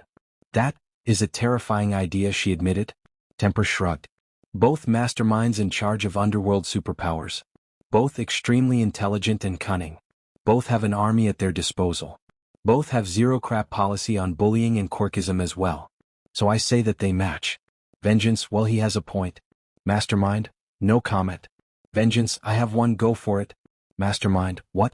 Vengeance, you kept looking at him dreamily all the meeting, if it makes you happy, go for it. Mastermind. Catalyst, yes, go for it. Hyperthermia, yes. Hypnosis, discuss this with Vampire, it's her who decides really. Vernon winced. Yup, that checks out. But in your opinion, which of the possibilities is the most likely? She asked in interest. Temper hummed before answering. All of them at once, he said with a straight face. Vernon was drinking some soda when he answered, which she choked on and coughed on her desk. After a few seconds, she looked at him quizzically. Are you sure? She asked in surprise and maybe slight worry. Temper shrugged. He made it clear that he loves kids. The more women, the more kids. At least if we are being logical here, he replied calmly. Vernon thought about it before grinning at the camera. Why don't you viewers tell us what you think? Did he score a single one of those deadly beautiful villains? Or did he manage the dream of every man and start himself AHAREM? You tell us. The voting started, with hundreds of thousands of people throughout the country and even people outside of it voting. Most of the votes went for the other option. But some people went for the singular partner person. With the 6 mentioned girls being pretty close to each other. But with Shield Maiden on top, right before Consequence. Welp, guess the harem thing is the most likely in the opinion of everyone. Vernon confirmed. Temper hummed. Well, if the #1 villain is watching this, would you be kind to call on the email bello to confirm or deny or correct? He asked to the camera politely. Burning absolutely choked on her drink once more. But before she could say anything, there was a call on the screen. Temper quickly answered for everyone watching the stream to be greeted by the sight of Karma, dressed in an atrocious black t-shirt with the word pajamas on it. The white-haired mastermind was giving the camera a deadpan stare. Oh, hello Shigaraki-san. I expected at least 5 minutes before you actually called. Temper appears to be genuinely surprised. Vernon just stared at the villain in worry. Well, I never miss any of your streams. They are entertaining and good to watch with family. Plus, it's filled with wild theories too. So I decided to not ruin such a good show by being a part pooper. Karma explained calmly. Temper nodded. So, which of them? He asked in interest. Everyone throughout the world was waiting for the answer, with those who already know wanting to see if he would lie. All of them except for Mastermind, he answered with a straight face. Throughout Japan, every single man had just found their unquestionable god and idol in life and they don't know what to say. Temper blinked. Why except for her? I thought you were on good terms? He asked, unaware by Vernon gaping at him. Karma shrugged. I met her after I already got confessed to by the girls. Plus we're good friends, he explained. It was then that Vampire jumped in the desk and stood up behind him. Actually Mastermind is in this group, she corrected. Karma turned to her, looking genuinely surprised. What? Since when? He looked stunned and startled. Since 2 hours ago? We talked and we decided that we like her. And she likes you. Because of course she does. So why not? Vampire said with a grin. How many women are you going to set me up with? Karma asked with a groan. She is the last one, Vampire said while grinning. You solved that with Consequence. But now you got me another wife, he asked. Vampire shrugged. You're just perfect. But yeah, you got a point. Any more people and the bedroom will become a wrestling ring. Vampire nodded. Denki Kaminari. They do realize they are live, right? Laughing face. Katsuki Bakugo. No. Mina Ishido. Ahahahahaha. Psycho Intelli. Guess we found someone higher than Karma in the league. Mira Erasure. Who would have known that Karma was a bottom? All Might, not me, that's for sure. Tongue sticking out. Karma on the stream screen just sighed. We can discuss that in more details later, he said while shooing her off. Then he looked at Temper with exhaustion. Sorry, correction, I am married to all of those 6. Temper gave him a sympathetic look. Why don't you pick the next person for discussion as an apology for, well, getting you more tired? Karma gave a genuine smile before smirking. The guy that was a pain in my ass in Hosu, who blasted Maria to high hell, who battled a legion of Nomus, and is going to be one of the list chaotic heroes out there. Dynamite, he said, finished a grin. Katsuki Bakugo. UMF. Ajuru Kirishima. Oh. Psycho Intelli. Smiley face. Mr. Principal. Japan's in danger. Miraiarashir, yes it is, smiley face. The High Cathedral wasn't just a base of the CRC. It was a fortress, a private property. It was originally the base of the First Meta Liberation Army, which somehow survived the Destro's failed coup. All for One knew about it. When the survivors of the MLA gathered in it, well, he was never one to ignore such a buffet of tired and weakened people carrying powerful quirks.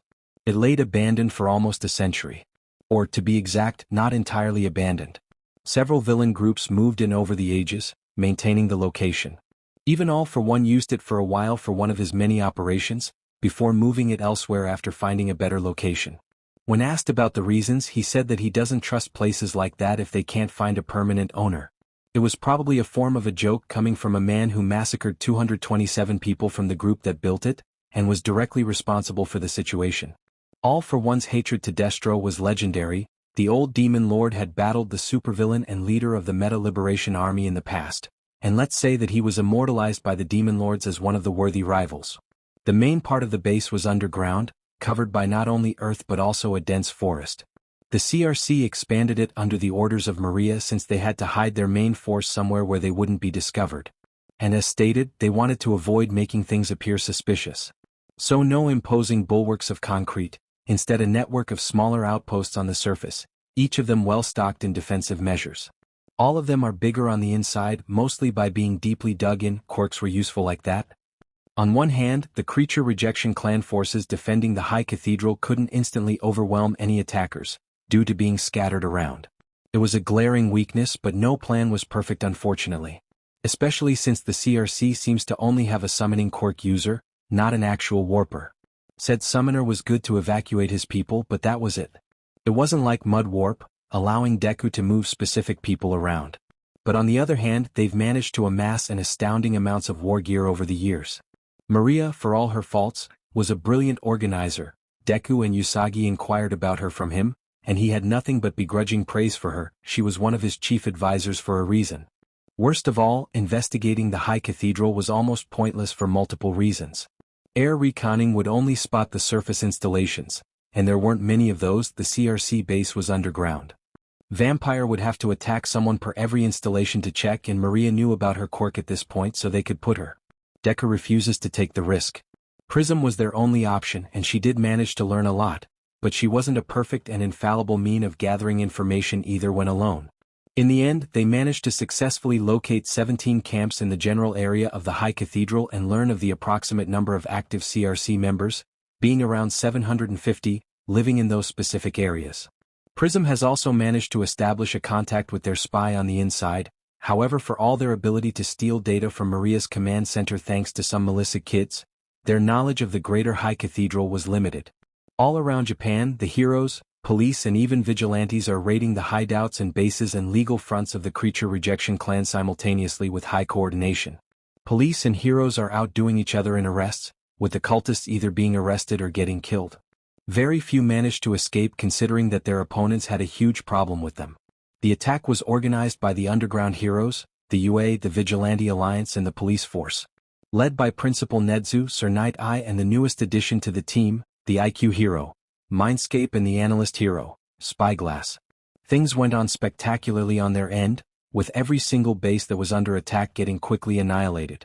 Annihilated as in, the bases getting wiped out to the last member, with no one managing to get away thanks to not only the heroes attacking in an overwhelming force, but also thanks to the police besieging the place. Each of the 17 places was attacked in the same time, to make sure that no one was able to get a warning from other bases. The League of Villains also attacked the High Cathedral when the heroes were storming the bases, intent on destroying the Maria's personal citadel and killing her, as well as all her followers. The League of Villains, and by that it means Karma and Rabbit, really didn't have a lot of data for the raid, so they weren't capable to expect many things. Like the fact that Maria was a one paranoid bitch. Or that she was in alliance with Purity from her time in Japan. Or that there was prototype medicines that would make Trigger look like the work of a quack. Or that Maria was a much more prepared than the League ever thought possible. The first minutes of the battle couldn't, technically, be considered a battle. It was a massacre. Absolutely one-sided, and with the defenders unable to respond in any coherent way, their one and only reaction was dying in groups. That's because people in the modern times were way too reliant on quirks for combat. It was sad, in Deku Shigaraki's opinion, Why use combat quirks when you can smuggle firearms or a good old bomb and use them instead? Rabbit proved it to be not good, not excellent, but an extraordinary tactic for the start of battles.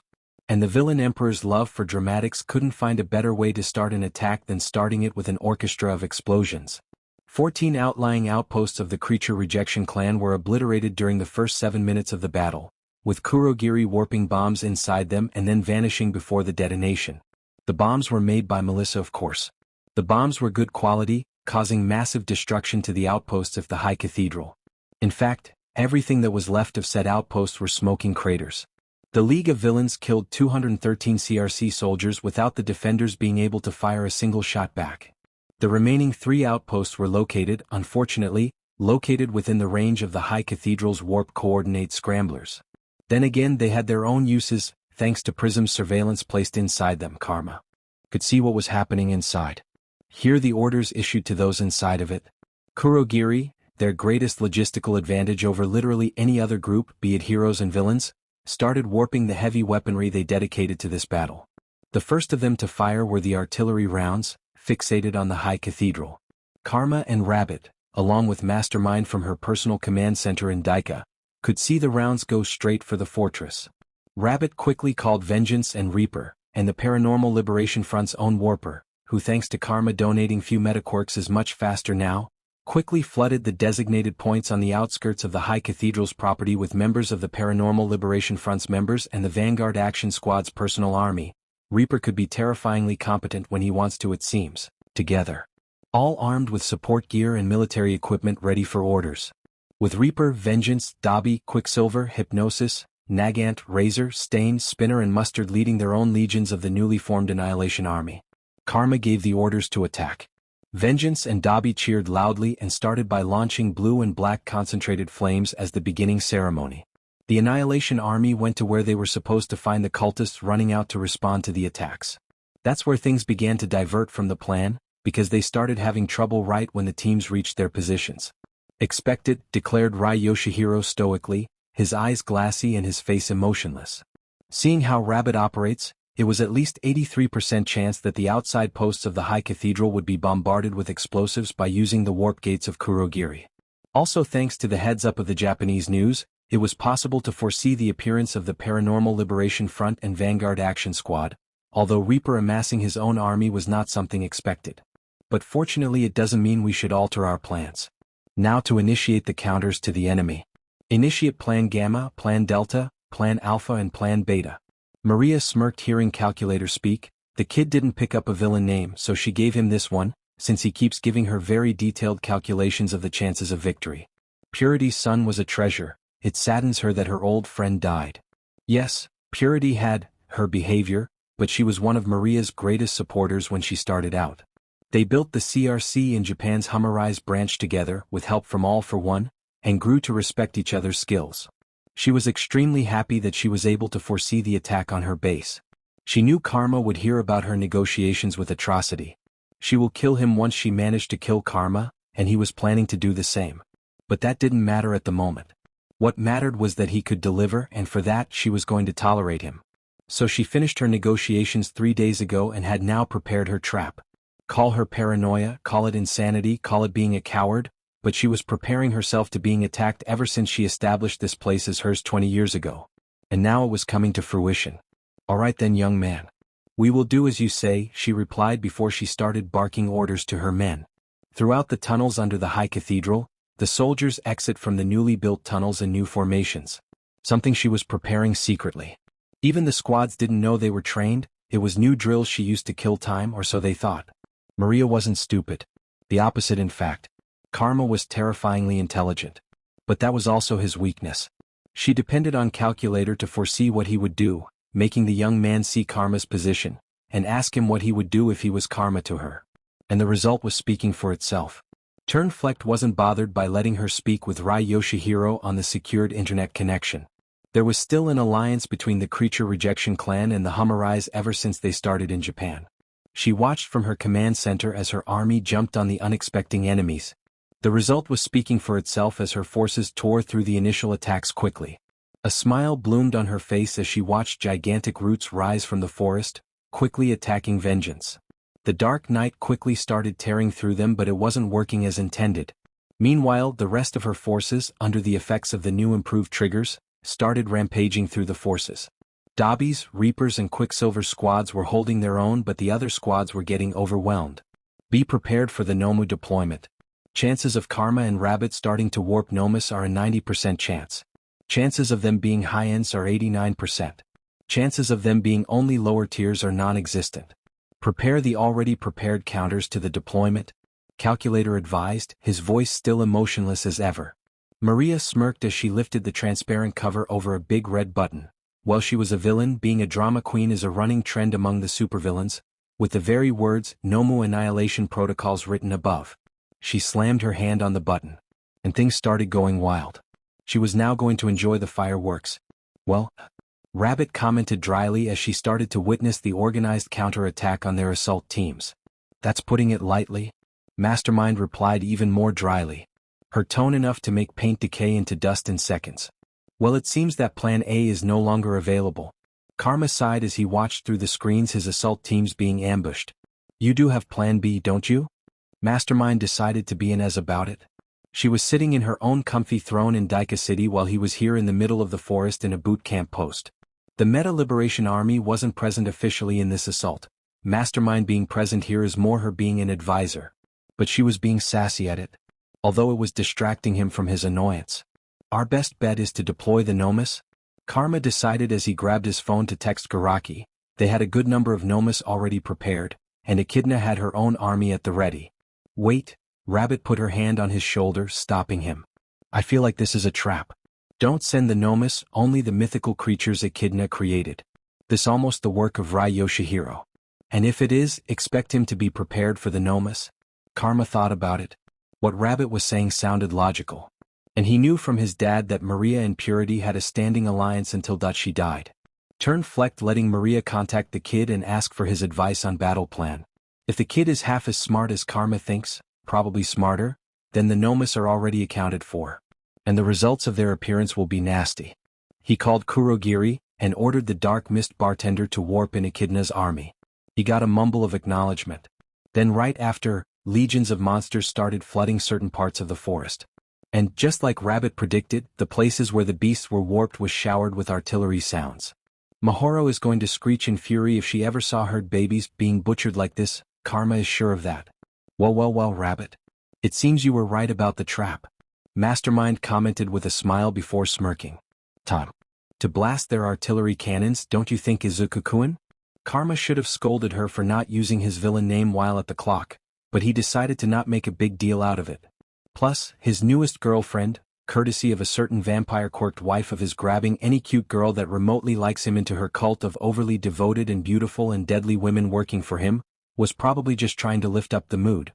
Well, I think you're into something there, he nodded, and Mastermind grinned, before slamming her fist on a giant red button on her desk, and people call him a drama queen, while cackling manically.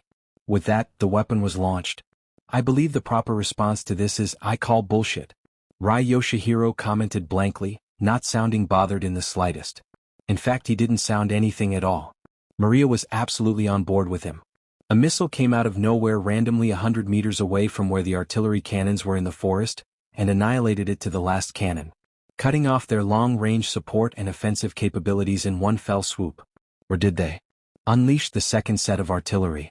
And order Sicelis to initiate his attack on the squad led by Vengeance. It's time to start pushing forward. Calculator spike from his own command post in Atheon.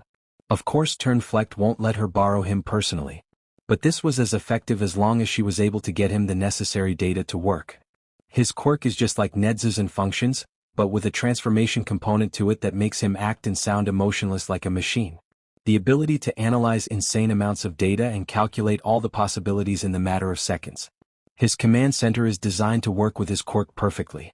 Sicelis is known in Europe as the god of agriculture, forests and alcoholic drinks. Her husband didn't find a better name for his villainous escapades. But she tolerates it. She called him and relayed her orders. Few seconds later he rides towards the triple S ranked villain and his group on a flying dragon made of wood. And their battle begin. It's more close than you would expect from them. Time to unleash the apocalypse soldiers on our enemies as SN extra surprise. Maria commented with a smirk. She started giving orders in the command post. Soon enough soldiers start popping out of nowhere in rainbow-like portals, startling the Annihilation Army's forces. Soon enough, the casualties start increasing on the League's side, with the Annihilation Army getting swarmed quickly. Karma watched the Apocalypse soldiers start flooding the forest, and realized that Maria was worthy of being a former lieutenant of All for One, because this was turning out to be more troublesome than anticipated. Her forces were prepared with new combat tactics and strategies for this fight. She had the base modified for this battle, and she deployed an excellent commander to aid her, as well as a greater amount of firepower than she should have. And she was also prepared for his heavy weaponry as well. What a drag. He could see that his teams were starting to get swarmed quickly and scowled. This wasn't going to plan in the slightest, and it was pissing him off. He then heard his phone vibrate, so he grabbed it and sighed. Mustard, boss. We need reinforcements right the F now. Arch-arsonist, stand in line, buddy. I need help myself. Those guys are relentless. And why the F ain't I getting Noma's support? Reaper, we're holding out, boss, but not sure for how long. We seriously need help here. Spinner, it ain't pretty as our help. Hero Killer, I would appreciate some backup here, boss. Nagant, same. Or twice clones of me. I can only shoot do many people. Vengeance, I'm fine. Send Quicksilver reinforcements right the F now. Karma sighed before looking at Rabbit and Mastermind. I believe that we are in a pinch, my dears. I am going to go in personally. They startled the two of them greatly. Yeah, he wasn't supposed to go in until they pressed hard enough for Maria to feel pressured to step in herself. To think that they were the ones pressured into such a thing was shocking. Mastermind's eyes started glimmering with a dark glow for a second, a sign that she was using her computer-like intelligence for quick calculations. After few seconds she nodded. Yes, and bring both the Nomus and Gigantomachia as well.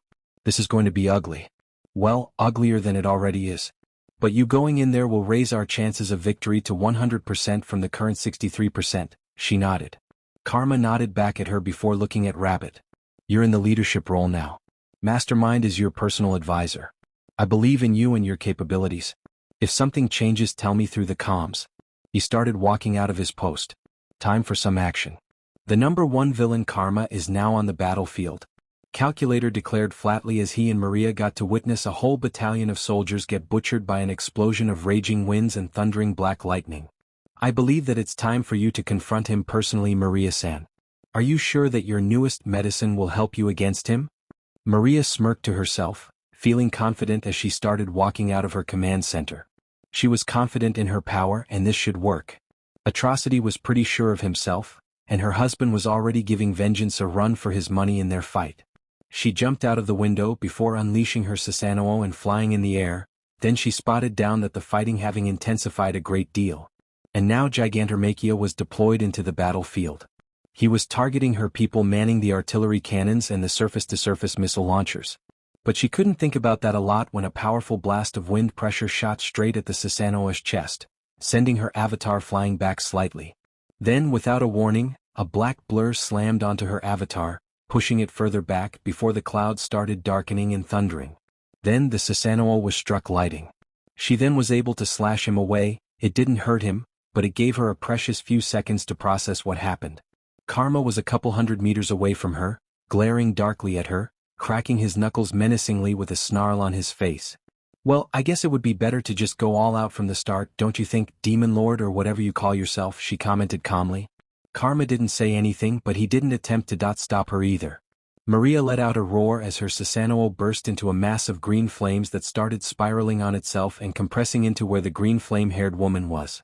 When the flames finally disappeared, it revealed the cultist leader in a completely new attire. Instead of her red robes, now she was dressed in a dark green flaming kimono robe and wooden sandals with what looked like a katana in her right hand, pointed at Karma as the woman's hair was now tied up in a low ponytail and her hair being clipped. Final stage or final release. This is the true power of my Susanoo. Be proud that you got to see it. As a one last sight before your inevitable demise, declared Maria before she took in one-handed stance with her katana. Karma narrowed his eyes at her, focusing a glare on the kimono-wearing woman. His eyes zeroing on her as she was standing there. He made sure to not leave her out of his sight. Fwash. Full. Absorb 4. Occupy activated. Sense stimulated, reaction increased to 100% of full power stockpiled. The air around Izuku tensed as black-greenish arcs of intense lightning danced around the boy's body. The dark lightning crackled with the sound of thunderclaps. Energy poured out of the Emperor's eyes like it could barely be contained in his young body. Dark liquid started covering Izuku's skin until it hardened into armor-like shell that couldn't be easily pierced or broken. Dark blades formed around the mastermind's right hand, giving him a dark katana himself. And the cherry on top was the grin, that of a savage animal sneering at its prey. The eyes narrowed dangerously at the racist villainess who tensed in preparation. He unleashed his suffocating aura at full power. People hundreds of meters below them felt it and shivered in fright, feeling like a demon lord was standing over them. Maria just smirked before charging forward at him, intent on slashing him with her sword. "Ha!" she cried out as she slashed down at him at full power in a vertical slash motion. Whoosh! Maria looked in shock as Karma strapped her slash, with only his index finger. He narrowed eyes at her, before punching her in the face with enough strength to send her rocketing back with incredible speed.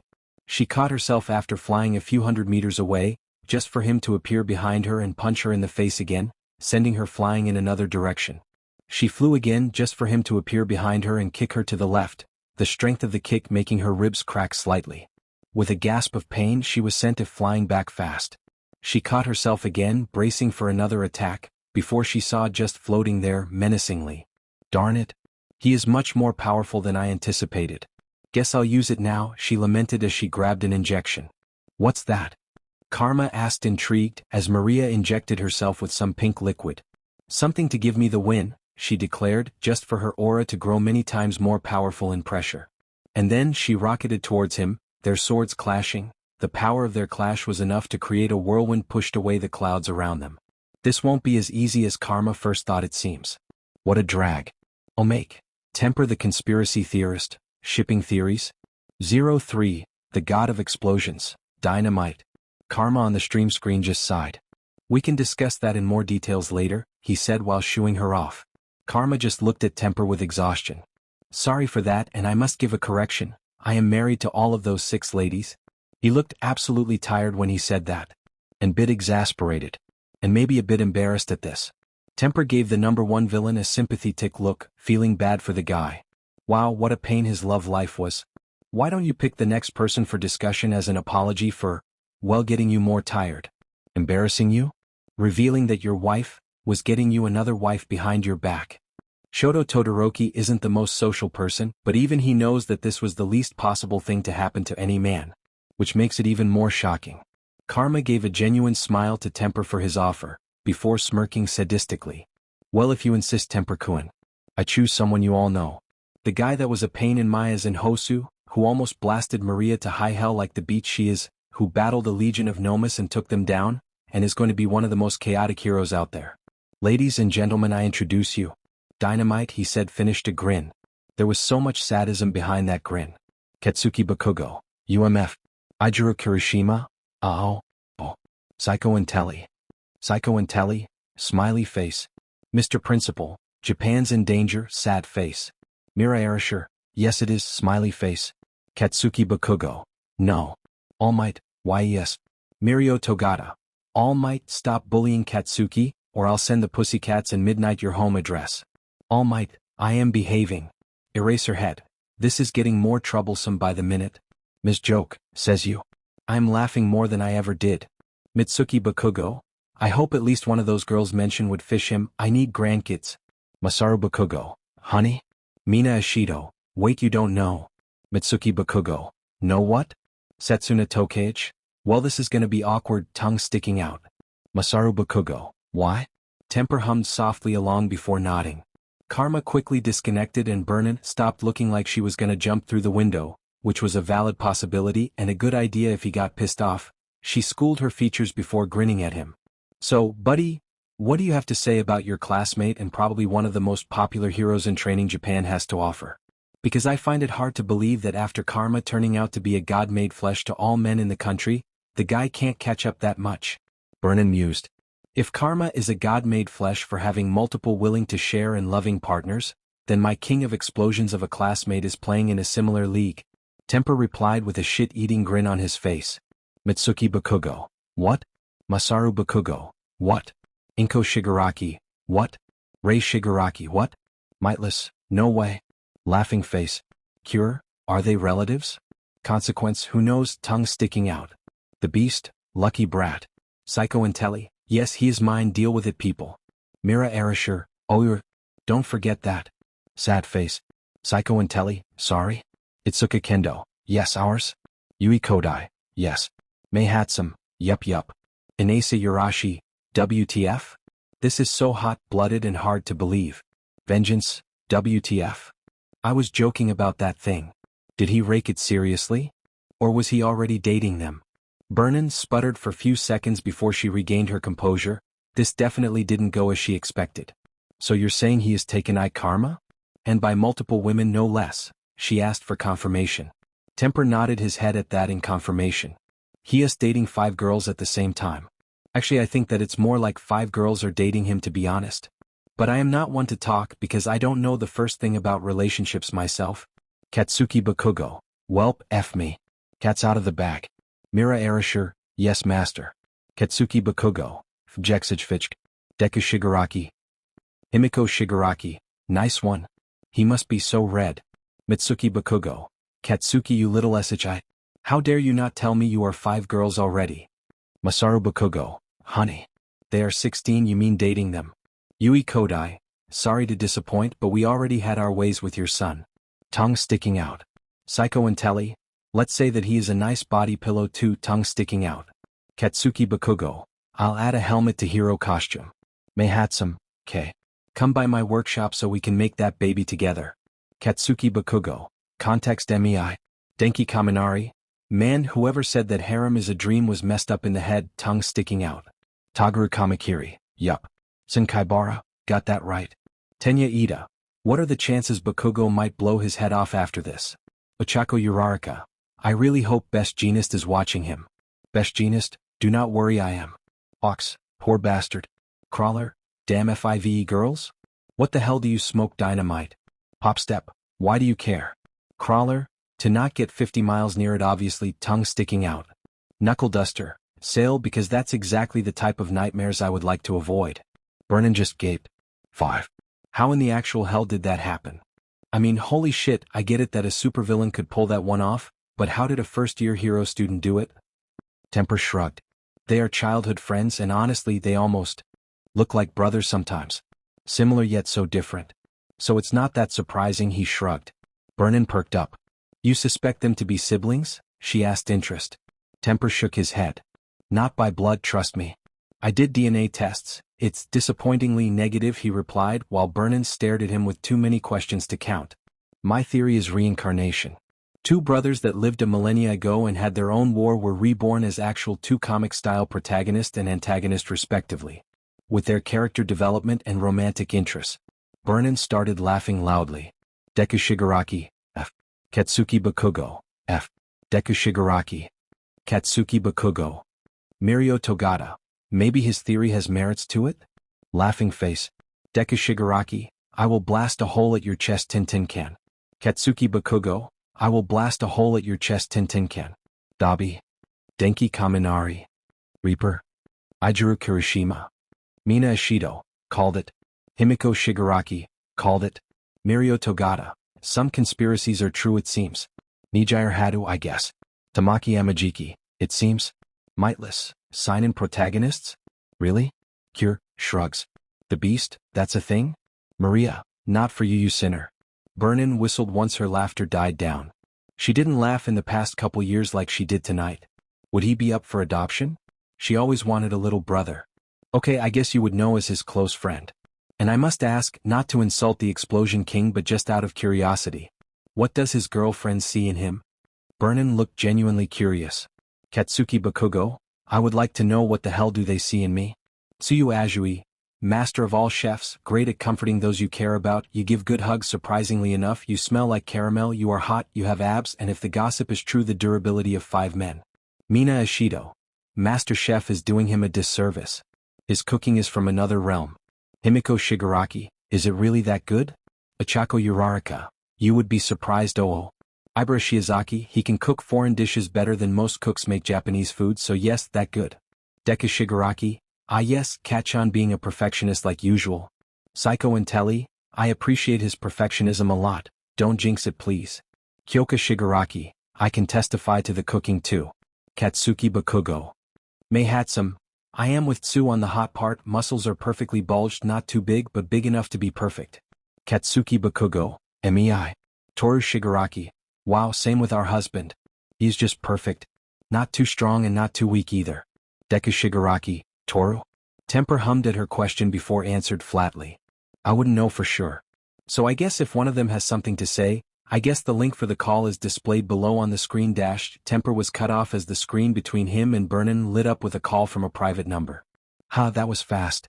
Vernon commented with a sweat drop. Then she picked up the call. The screen showed a blue-haired teen in a hero costume similar to military gear going through some files on her desk. She grinned at the camera, then Temper. Yo Todoroki. How's it going, buddy? Happy to see you comfortable in your work study. You're even making yourself at home? Spyglass said with a salute as she started flipping through the papers. Hello Arashi-san, he greeted politely. I honestly expected Mindscape or Hatsum. But this isn't bad either, she shrugged at his words. So, how did you develop a crush on him? Spyglass smiled at him. Well, when we first met, I kind of hated his guts. Spyglass was brutally honest, just like her lover. Vernon gave her a surprised look. I failed that stupid old abomination of an entrance exam you had since ever, I guess. Then in the sports festival I made it to the second round, but you guys smoked me in the rest of the competition. I grew to loathe the hero course and those with combat quirks, she explained before sighing. Everyone were very engrossed with her story. She smiled suddenly and continued. Then one day he came to me during lunch and offered me to work with him to have a project approved for me and my friends who failed the entrance exam to be transferred to the hero course. I said yes. And well, he actually kept to his word. So I felt extremely grateful, she explained before sighing. Whether she noticed she was blushing or not was debatable. I grew to admire him and well, after the interfestival I guess admiration turned to a crush. And after the summer camp, when I saw the man who helped me chase after my own dream almost die. Welp, I decided that F it, I'll tell him how I feel and whether he accepted or rejected it, I'll still be helping him. Spoilers, I wasn't the only one. And here we are. There was a pause at that. Mitsuki Bakugo. When the hell did my brat become a ladies' man? Inko Shigaraki, he grew up quickly. Smiley face. Midnight, age how beautiful and youthful. Ms. Joke, that was precious. And so sweet that PY teeth might fall off. Mightless. That was surprisingly wholesome considering her boyfriend's catchphrase is die. Psycho Intelli, trust me I can never hear it again without blushing furiously. Rumi Usajiyama? That hard huh? Yui Kodai, yes and it's the best. Vengeance? That was surprisingly more subdued than I thought. I expected something like he saved my life and had a crush on him all my childhood sort of thing. Quicksilver, too wild of an imagination. I see. And what food qualities do you have to speak about your man? Because he must have some of those? Vernon asked with curious look. Spyglass looked almost insulted by the some of those that Vernon. Well, other than the fact that he is probably one of the most heroic people I personally know? Or the fact that he is willing to start a fight with literally anyone and chose his beliefs and justice always, she asked before continuing. Well, there is the fact that he is an amazing cook. Which is something you don't see in men a lot these days. Most guys could barely make some Japanese dishes, while my future husband, because I refuse to lose him, not only makes heavenly Japanese foods, but also knows how to cook many dishes from different countries. And spoilers, it tastes better than whatever the hell high-class restaurants would give you. And do you believe that he cooks for us in our school dorms? 56 people? He can feed his 5 wives and a few brats just fine. And that's just one of his many skills around he house, because he is embarrassingly enough better in housekeeping than me. Katsuki Bakugo, Deku Shigaraki. Who knew you learning those things despite Andy would come in handy? Mirio Togata. Wow, just wow. You just had her fall for you head over heels without trying. Winking and laughing. All Might. Why don't you try to write a book? Vengeance, it will be popular. Ijuru Kurishima. I would read it. Nido Monoma. Most likely same. Yosetsu Aways lol. Katsuki Bakugo. I changed my mind, a helps and fully covered bodysuit. Mitsuki Bakugo. So many grandkids are on the way. Yes. Masaru Bakugo. I don't know what to say. Inko Shigaraki. I am so proud of you, my nephew. Deku Shigaraki. Same and welcome to the club of public humiliation, Katchan. All Might. We should get matching t-shirts. Vernon whistled like a wolf before baring her fangs at Spyglass. Okay, I'll give it to you. That sounds like a prime husband material. A man that cooks and good with housework? Now just say that he is great in bed like he is in housework and you scored a bingo. Vernon grinned widely. Spyglass gave her a shit-eating grin in response. Let's just that he the type of person that is on top in everything he does. And that he is as aggressive as he is against supervillains. And, well, he can last for hours. Like, our first time I think we started at 9 or something. We weren't done until 3 in the morning. No breaks to rest, by the way. And I will never hear any of his catchphrases without blushing up a storm. Vernon stared at her for solid 5 seconds before speaking. Does he mind taking on one more girl in his bedroom? And does he mind someone in their 20s? Asking for a friend, the number 20 looked genuine in her question, and everyone could tell that she was talking about herself. Spyglass deadpanned. The chances of him dying of a sheer heart attack of that are 100 times greater than the chances of him dying to a team-up of every single supervillain in the country ganging up on him, she replied dryly. Vernon just snapped her fingers in disappointment. Temper, seeing that Spyglass was done, nodded at her in appreciation. Thank you for your time, Spyglass, and I hope I didn't keep you from your work too much, and if so I apologize. He apologized. Spyglass snorted. Dude, I needed the break. And if you take suggestions, why don't you try to make the most crazy theories of a hero-villain couples possible? It would be hilarious, she grinned. Temper grinned back. I gave a lot of those, I assure you. Maria just smirked confidently before charging forward at Karma with incredible speed, intent on slashing him with her katana. Ha! The green kimono robe-wearing woman cried out as she slashed down at him with her full power in a vertical slash motion. Whoosh! Maria looked in shock as Karma blocked her slash, with only his index finger. The white-haired mastermind narrowed eyes at her, his red orbs showing he wasn't impressed, before punching her straight in the face with enough strength to send her rocketing back with incredible speeds. She caught herself after flying a few hundred meters away, just for him to appear behind her and punch her in the face again, sending her flying in another direction. She flew again just for him to appear behind her and kick her to the left, the strength of the kick making her ribs crack slightly. With a gasp of pain she was sent flying back fast. She caught herself again, bracing for another attack, before she saw just floating there menacingly. Darn it. He is much more powerful than I anticipated. Guess I'll use it now. Shame, I hoped I could exhaust him a bit before using that trump card, the leader of the CRC lamented mentally as she grabbed an injection needle. What's that? Karma asked, looking intrigued, as Maria injected herself with some pink liquid from a syringe. Something to give me the win, the green flame-haired woman declared loudly, just for her slight aura of flaming energy to suddenly grow many times more powerful, and give out a pressure that somehow made Karma feel like the effects of gravity had multiplied. What? What the hell is this feeling? It's like her aura intensified in pressure, and started pressuring everything in the vicinity with its sheer power, Karma thought. The white-haired mastermind had to quickly switch from using his levitation quirk right to the airwalk quirk to keep himself steady in the air.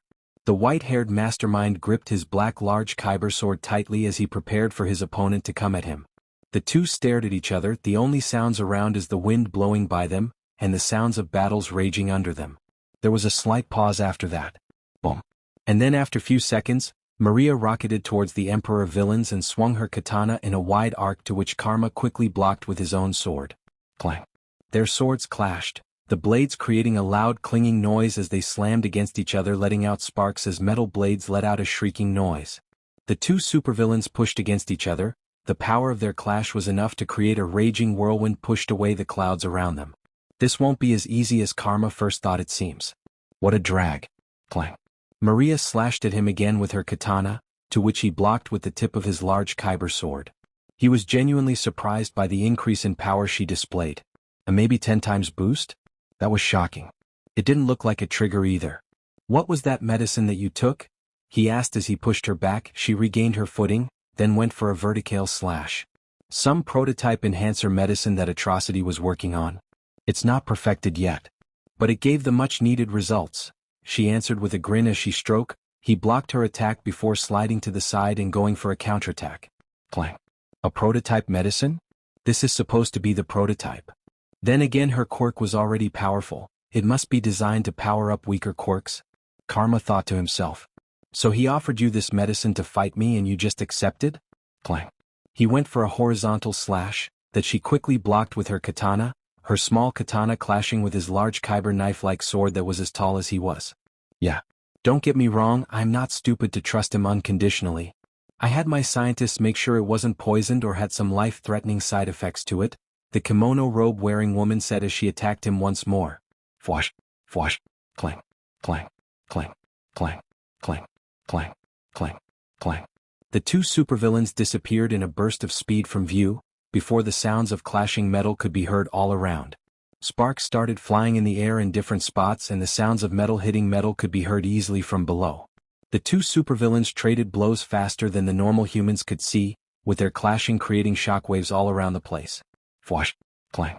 Karma pushed Maria away as she tried to stab him from behind, before in a burst of speed he traveled behind Maria, swinging down his large blade at the CRC leader. Clang.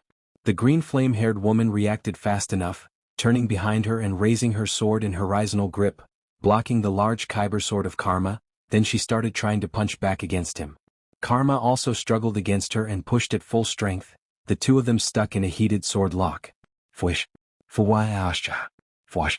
Burn all that's in your path, be it alive or dead, good or bad, burn it into absolute nothingness, Tengaku no Hano, the leader of the creature rejection clan declared loudly, and then instantly green flames exploded from her katana's blade, forcing Karma to jump backwards and started flash stepping away from the flames. Blue flame. ×3 heat multiplication. Fwayasha. A blast of blue fire traveled forward, the blue flames clashing with the green flames Maria unleashed at him, the fire started eating at each other, increasing the heat in the area exponentially. Fwash.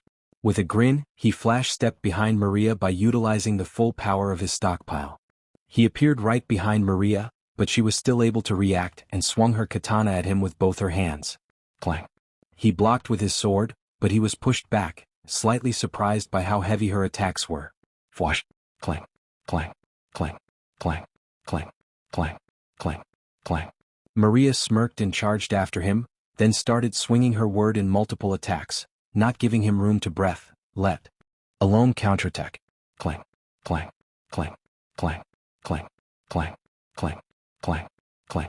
Clang. Clang. Clang. Clang. Clang. Clang. Clang. The barrage of blows intensified. Each hit faster than the one before it. Karma could see slight cracks appearing in his sword too. And against all that's happening, he started laughing loudly. Yes, yes. I never had someone else who can fight me to a standstill like this. Karma laughed as he stopped himself from skidding back before he blasted towards Maria. Boom. Clang. Clang. Clang. Clang. Clang. Clang. Clang. Clang. Karma started slashing at her with his full strength, not allowing Maria to wiggle out of his way. The green flame-haired woman found herself getting pushed back, barely able to block, dodge or parry the blows. This fight was only getting more intense. This isn't good, Rabbit declared as she was in the middle of the command post, along with her friends and the villain tech workers manning the command post. The situation is even more grim than it was before. Yes, Makia managed to level the field. The creature rejection clan members had their artillery cannons and their missile launchers. But what Rabbit didn't expect was that Marshall, she decided that saying Rai Yoshihiro was too much, so she named him this, had already predicted that her Nai-sama will appear himself, with many Nomus and Gigantormakia himself. And as countermeasures, he set up the places that Makia and the Nomus leveled up to detonate with the press of a button. What the hell does Marshall smoke? Is this what it feels like to deal with people like Nedzu? FFFFFFFFFF. That's putting it lightly. Mastermind, who was being nothing but an ass, replied dryly. But it's still salvageable. Makia wasn't that hurt after all and is still combat ready. Yes, the loss of a whole group of Nomus is unfortunate. But there is nothing we can do about it. I suggest we send in more heavy hitters. Please have Kurogiri warp in hyperthermia to the Archarsonist's position. They would be an excellent tag team. Rabbit thought about it for a second before nodding. She called Kurogiri and the misty-looking bartender Dud as instructed, bringing in a weapon of mass destruction into the third squad's location. From their screens, Rabbit and Mastermind saw a gigantic ice glacier appear out of nowhere, obviously created by Dobby. But it stayed there for only a second before it reformed into many spikes and an ice dragon. The dragon let out a roar before it charged down at the CRC soldiers and the Apocalypse Nomus. Rabbit started feeling better seeing how one-sided things became. This definitely wasn't in my plans, Rai Yoshihiro declared blankly seeing the ice dragon come out of nowhere. Atrocity knows about the kid's quirk, and he wishes he swayed Purity to join him before she left Japan. This kid was good, scary good even. The possibility of deployment of a woman with a quirk more powerful than Geeton's wasn't something I knew about. Unfortunately, I don't think we have someone capable of stopping her. Sicelis might be able to fight her to a standstill, but he is unfortunately busy with vengeance. Reaper is also advancing much faster than anticipated. We grossly underestimated his mass destruction capabilities. Mustard, Spinner and Hypnosis are getting paid from Karma's third-generation Nomus. All the while, Nagant, Razor, and Stain are being reinforced by an overwhelming number of Twice clones. Things are getting out of hand. I suggest using the quirk-suppressing warhead against them. Denied. Atrocity said with a sigh. He had better plans for those, and considering that the Paranormal Liberation Front was part of this attack, the second everyone see the warhead, they'll take out gas masks. Everyone, especially from Mustard's group, already have gas masks on them. It'll be a huge waste of resources and nothing more. Do you have any contingency plans? Apparently, just like real-life computers, he gets slower when he starts working for too long, and Maria had him working for quite a while planning for her. He must keep feeding him information when he asks, and ask questions when needed as well. All I can suggest is sending in someone capable of freeing Sicelis from the deadlock performed on him by Vengeance. And then have him duke it out with hyperthermia while we evacuate the CRC forces through our warper's warp gates. But do we have someone powerful enough? Atrocity stood up from his place and rolled one of his shoulders. Thanks to the nanomachines, the quirk research and his mad scientist, he finally got a new body. A much better one than the old one, and he got his quirk back to full power as well. Along with some augmentations to his newest vessel. He could do this. Yes, we do. I'll take on Vengeance and Karma. You focus on giving the instructions for evacuations. Try to evacuate as many as you can, and grab all the corpses possible for us to replenish our Nomu reserves. I'll send in Nomu reinforcements now. Atrocity commanded. Understood. Rai Yoshihiro said blankly. It's obvious the kid will need to shut down and cool down very soon. But for now he will have to persevere. The connection cut off. Are you sure you want to start this? Viper asked casually. I couch for this new body, and with your quirk I can say you can take on people like Karma and Vengeance, but you still haven't got to fully get used to your body? Atrocity sighed fondly before smirking at her. Woman, did you forget that All for One took my quirk in fear of its power? Now that I got it back, along with power to rival All Might, I have nothing to worry about. Especially with that fancy weapon our friend crafted me. Your friend, buddy, I hate that guy more than you. And for the record, he disgusts me with things he's doing these days, she sneered at him. Now that's out of character for her. If it makes you feel better, I'll let you experiment on him once he stopped being useful to me. Atrocity declared fondly as he walked out of his throne room. Time for some action and for a stretch. Something is terribly wrong. Rabbit frowned as she observed the screens. They started pushing against the creature rejection clan, but somehow they turned their plan to full-blown retreat mode. Marshall is too smart for this to be simply quitting. I expect a trap, but I doubt he would try the sail trick like last time of attacking my command post. She had Juggernaut, Toxicity, Magician as well this time, and 2 high-end Nomus just to be careful. As well as a legion of Twice clones armed in military gear. It was then that multiple portals opened around her 13 squads, letting out soldiers and Nomus she haven't accounted for. What the hell? Mastermind said in surprise. Contact the squads and inform them to fall back. Rabbit scowled before looking at one of the technicians in the most. Did we get our communication with squads 2, 5, 7 and 11? She still can't believe they managed to cut her off from some of her squads. Yes, we did, the technician gave her some good news finally. But at the same time we lost contact with squads 3, 4, 6, 8 and 9 unfortunately. Rabbit growled in frustration. It seems that Marshall is still as annoying as ever. He decided that he can't just black out their whole communication system because it was too good, so he decided to sabotage it instead by cutting her off few squads at the time. How brilliant. Relay the orders to those you can mastermind, tell Skeptic to send in my orders through the Feel-Good Inc. comms. Call Karma and tell him to hurry it up as well. Sail with Makia and Vengeance. Also call Hypothermia and Dobby and tell them to pull the rear guard. We are retreating, people. Rabbit declared. This attack went absolutely south because of a single kid. Rabbit grabbed her phone. She must reschedule the clash with the heroes. Mastermind, we have a problem. Mr. Principal, we do? Mindscape, what's wrong? Sir Nightai, I thought you had it in the bag? Rabbit, well, we have a teeny tiny little problem with that. We are struggling and Anai-sama is fighting Maria, all the while Vengeance is fighting that powerful forest summoning guy. Rabbit, the apocalypse did come, they sent reinforcements way too quickly for our liking. Maria gave up all her negotiation power in exchange for survival. Mastermind, boss is actually struggling, my brother as well, league is scattered and the warping is locked up somehow. Mr. Principal, oh dear. Mindscape, that bad. Mastermind, worse. We are having trouble with coordinating everything because the communications are being cut from us at random as well. It was then that her connection was cut off, before she could warn them to not come. Which means that this could turn into a greater cluster than it already is.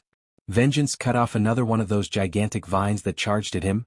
His squad long since abandoned him and joined Squad 2 led by Reaper. He encountered this forest-growing guy, and their clash was nothing but destructive to the land around. Vengeance was very thankful he took a good walk around Tokyo's bad parts and even flew above Tartarus, because his energy pool was getting exhausted quickly. He was already in his Bankai, yes he took the name Suhim, and fighting the guy just like his wife dressed in red robes with golden linings and a hood pulled up. He was riding on what could only be described as a sapient wooden dragon, that for being made of wood was very tough and flexible. As Vengeance cut off more vines that charged at him, he sent a crescent-shaped blast from his sword, the large flowers that started leaking off poisonous gas. What a troublesome quirk this guy got. The dragon charged at him again, Vengeance slashed at as well, but his attacks were intercepted by leaves. And not normal ones, those were like what Hawks has with feathers, strong and sharp. He learned the painful way that those aren't to be touched. He started speeding away from them, his speed making after images of him all around the place. It was good at confusing the opponents. He jumped up after the leaves started to overwhelm him, just to have more of them jump him from above and cover him. He growled like a lion as he slashed all around him at hyper speeds, slashing away every single one of the leaves in a couple seconds. He used the moment of surprise to flash away from his position behind the wooden dragon. Then quickly before his opponent could react, Vengeance unleashed a widespread attack at the guy from his blind spot. There was a huge explosion of dark energy. When it ended, there was nothing left but smoke and dust where the dragon once was. Did I finally nail him? Vengeance muttered to himself quietly. There was literally nothing left of the dragon. It was a long agonizing battle. Vengeance really took the fight personally after that idiot hurt Quicksilver in their previous attack.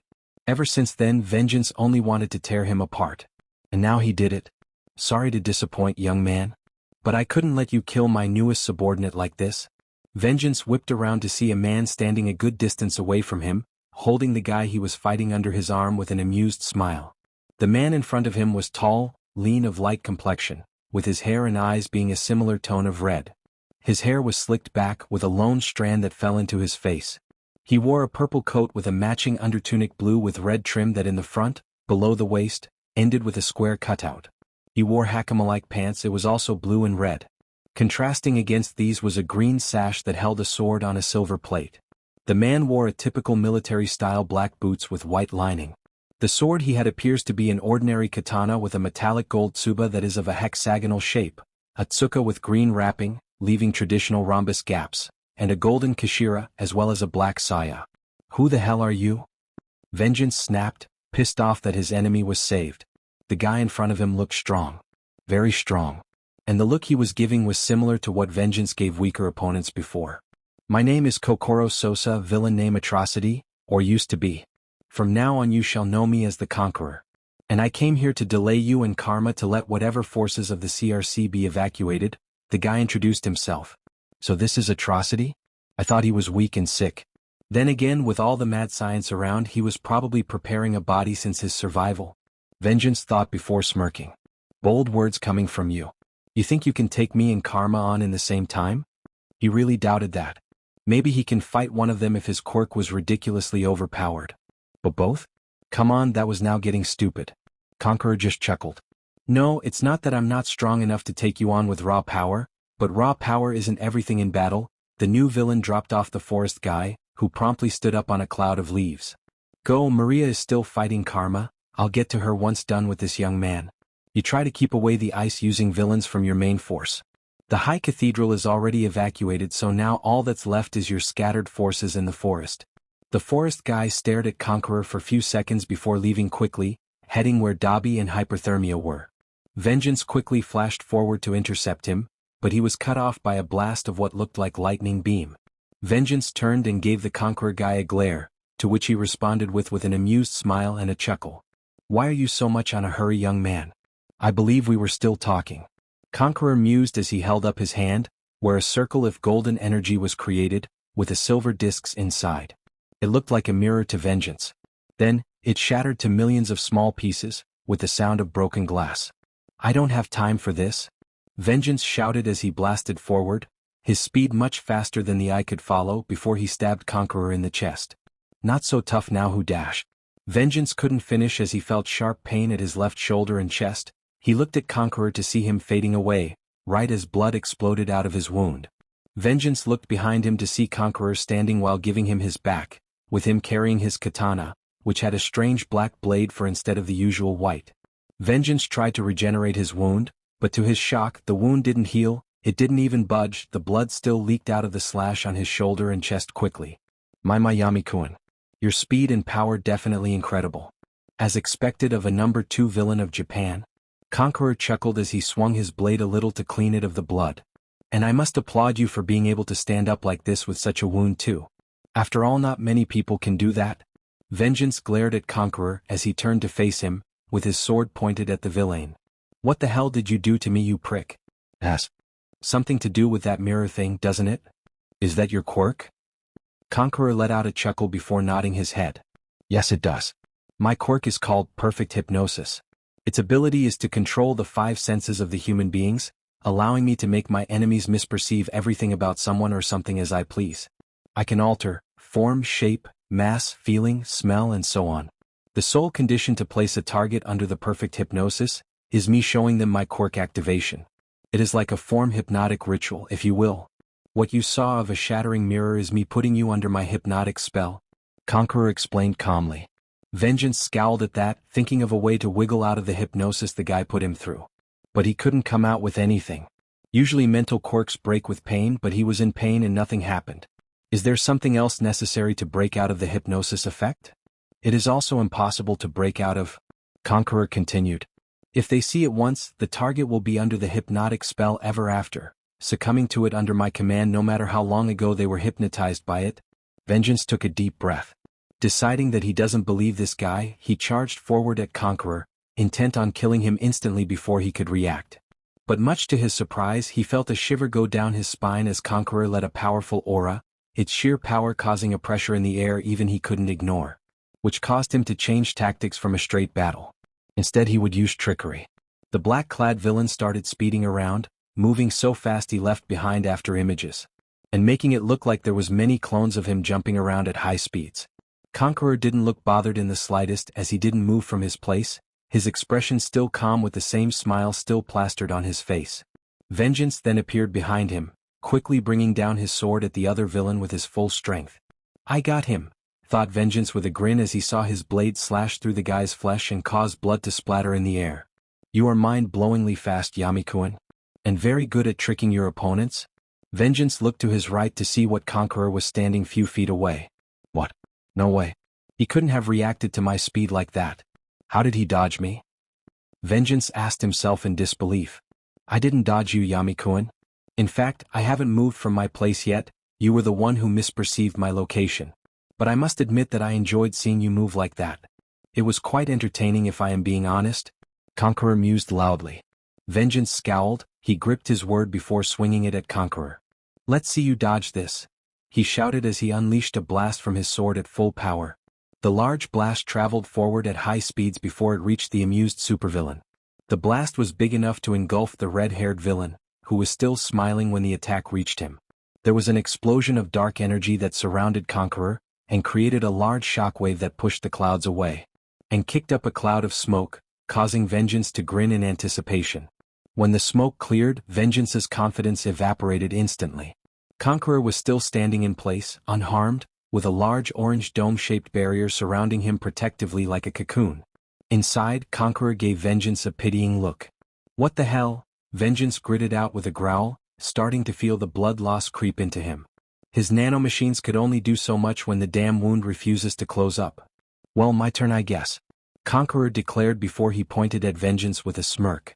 A pale blue light shone brightly in his pom-pom before he unleashed a blast of white fire at Vengeance.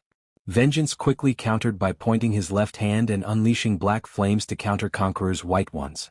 The two fires clashed against one another, burning and eating each other while raising the temperature in the air noticeably. Conqueror then quickly shot a lightning beam from his right index finger at Vengeance, who managed to dodge it in time and jump back. Damn, he is good.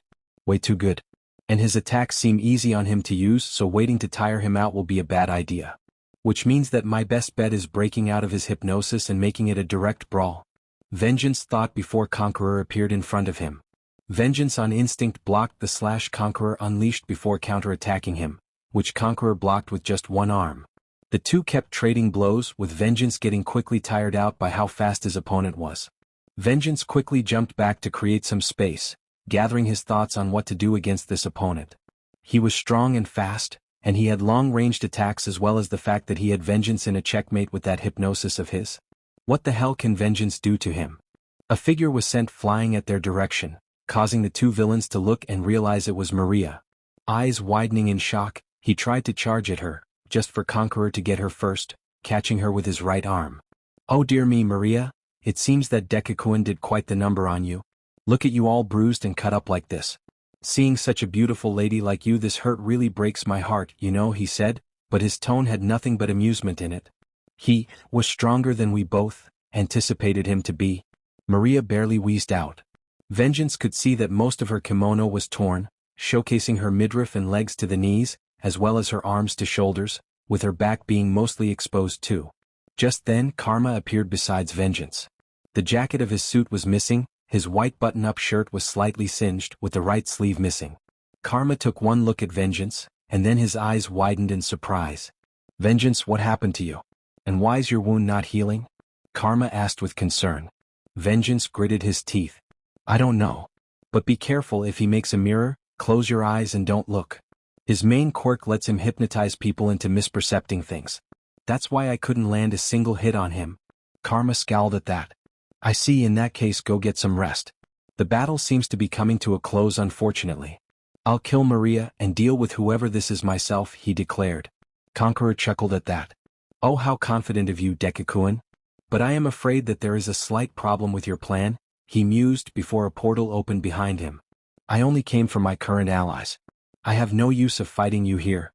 Karma and Vengeance charged at the escaping villains, but as Conqueror jumped back, he pointed his right arm at them with his palm outstretched forward. Heaven-shaking lightning cannon, Conqueror declared. Then from his right palm a gigantic beam of electrical and spiritual energy shot out, traveling quickly at the two. The two supervillains' eyes widened in shock before Karma created a barrier to protect them both from the attack. Just for the beam to hit said barrier, which created an enormous explosion upon impact. When the smoke cleared, it revealed Conqueror about to pass by the portal. He turned to them and gave a salute before he passed through. Maria still in his arms. Then the portal closed on him, leaving the two to stare at the sky and forest below. Vengeance muttered as he collapsed, his strength fully spent by now. Couldn't have it any better. Karma agreed as he supported Vengeance. Let's get you some medical help, you got quite the nasty wounds here. Yeah, Quick-chan's gonna kill me. Vengeance groaned miserably. Today didn't go as planned. No shit. Karma sighed as he opened them a warp gate to the command post. Nothing went as planned. But we managed to annihilate around 78% of their soldiers. So that's something. How? Vengeance asked, intrigued. Rabbit sent a large brigade of Nomus and Echidna's beasts to delay the enemy, before she unloaded all of our artillery rounds, missiles and bombs that she strapped to the monsters at once. That's what the explosion was? Vengeance laughed. Damn, that kid is a bit too attached to explosions. Yeah, Rabbit is scary. Karma nodded as they passed the warp gate. What a mess today was. Thank you for joining us on this incredible journey through What If Deku Became the Villain Emperor. I hope you found it as intriguing and thought-provoking as we did. A big shout out to DekuVerse for crafting such a compelling story. Don't forget to check out their profile on Archive of Our Own for more amazing works. The link is in the description below. If you liked this video, please give it a thumbs up, share it with your friends, and don't forget to subscribe to What If Deku 2.0 for more fascinating explorations into the world of fanfiction and fantasy. Your support helps us create more content like this, and we're always excited to hear your thoughts and suggestions in the comments section. See you guys in the next video.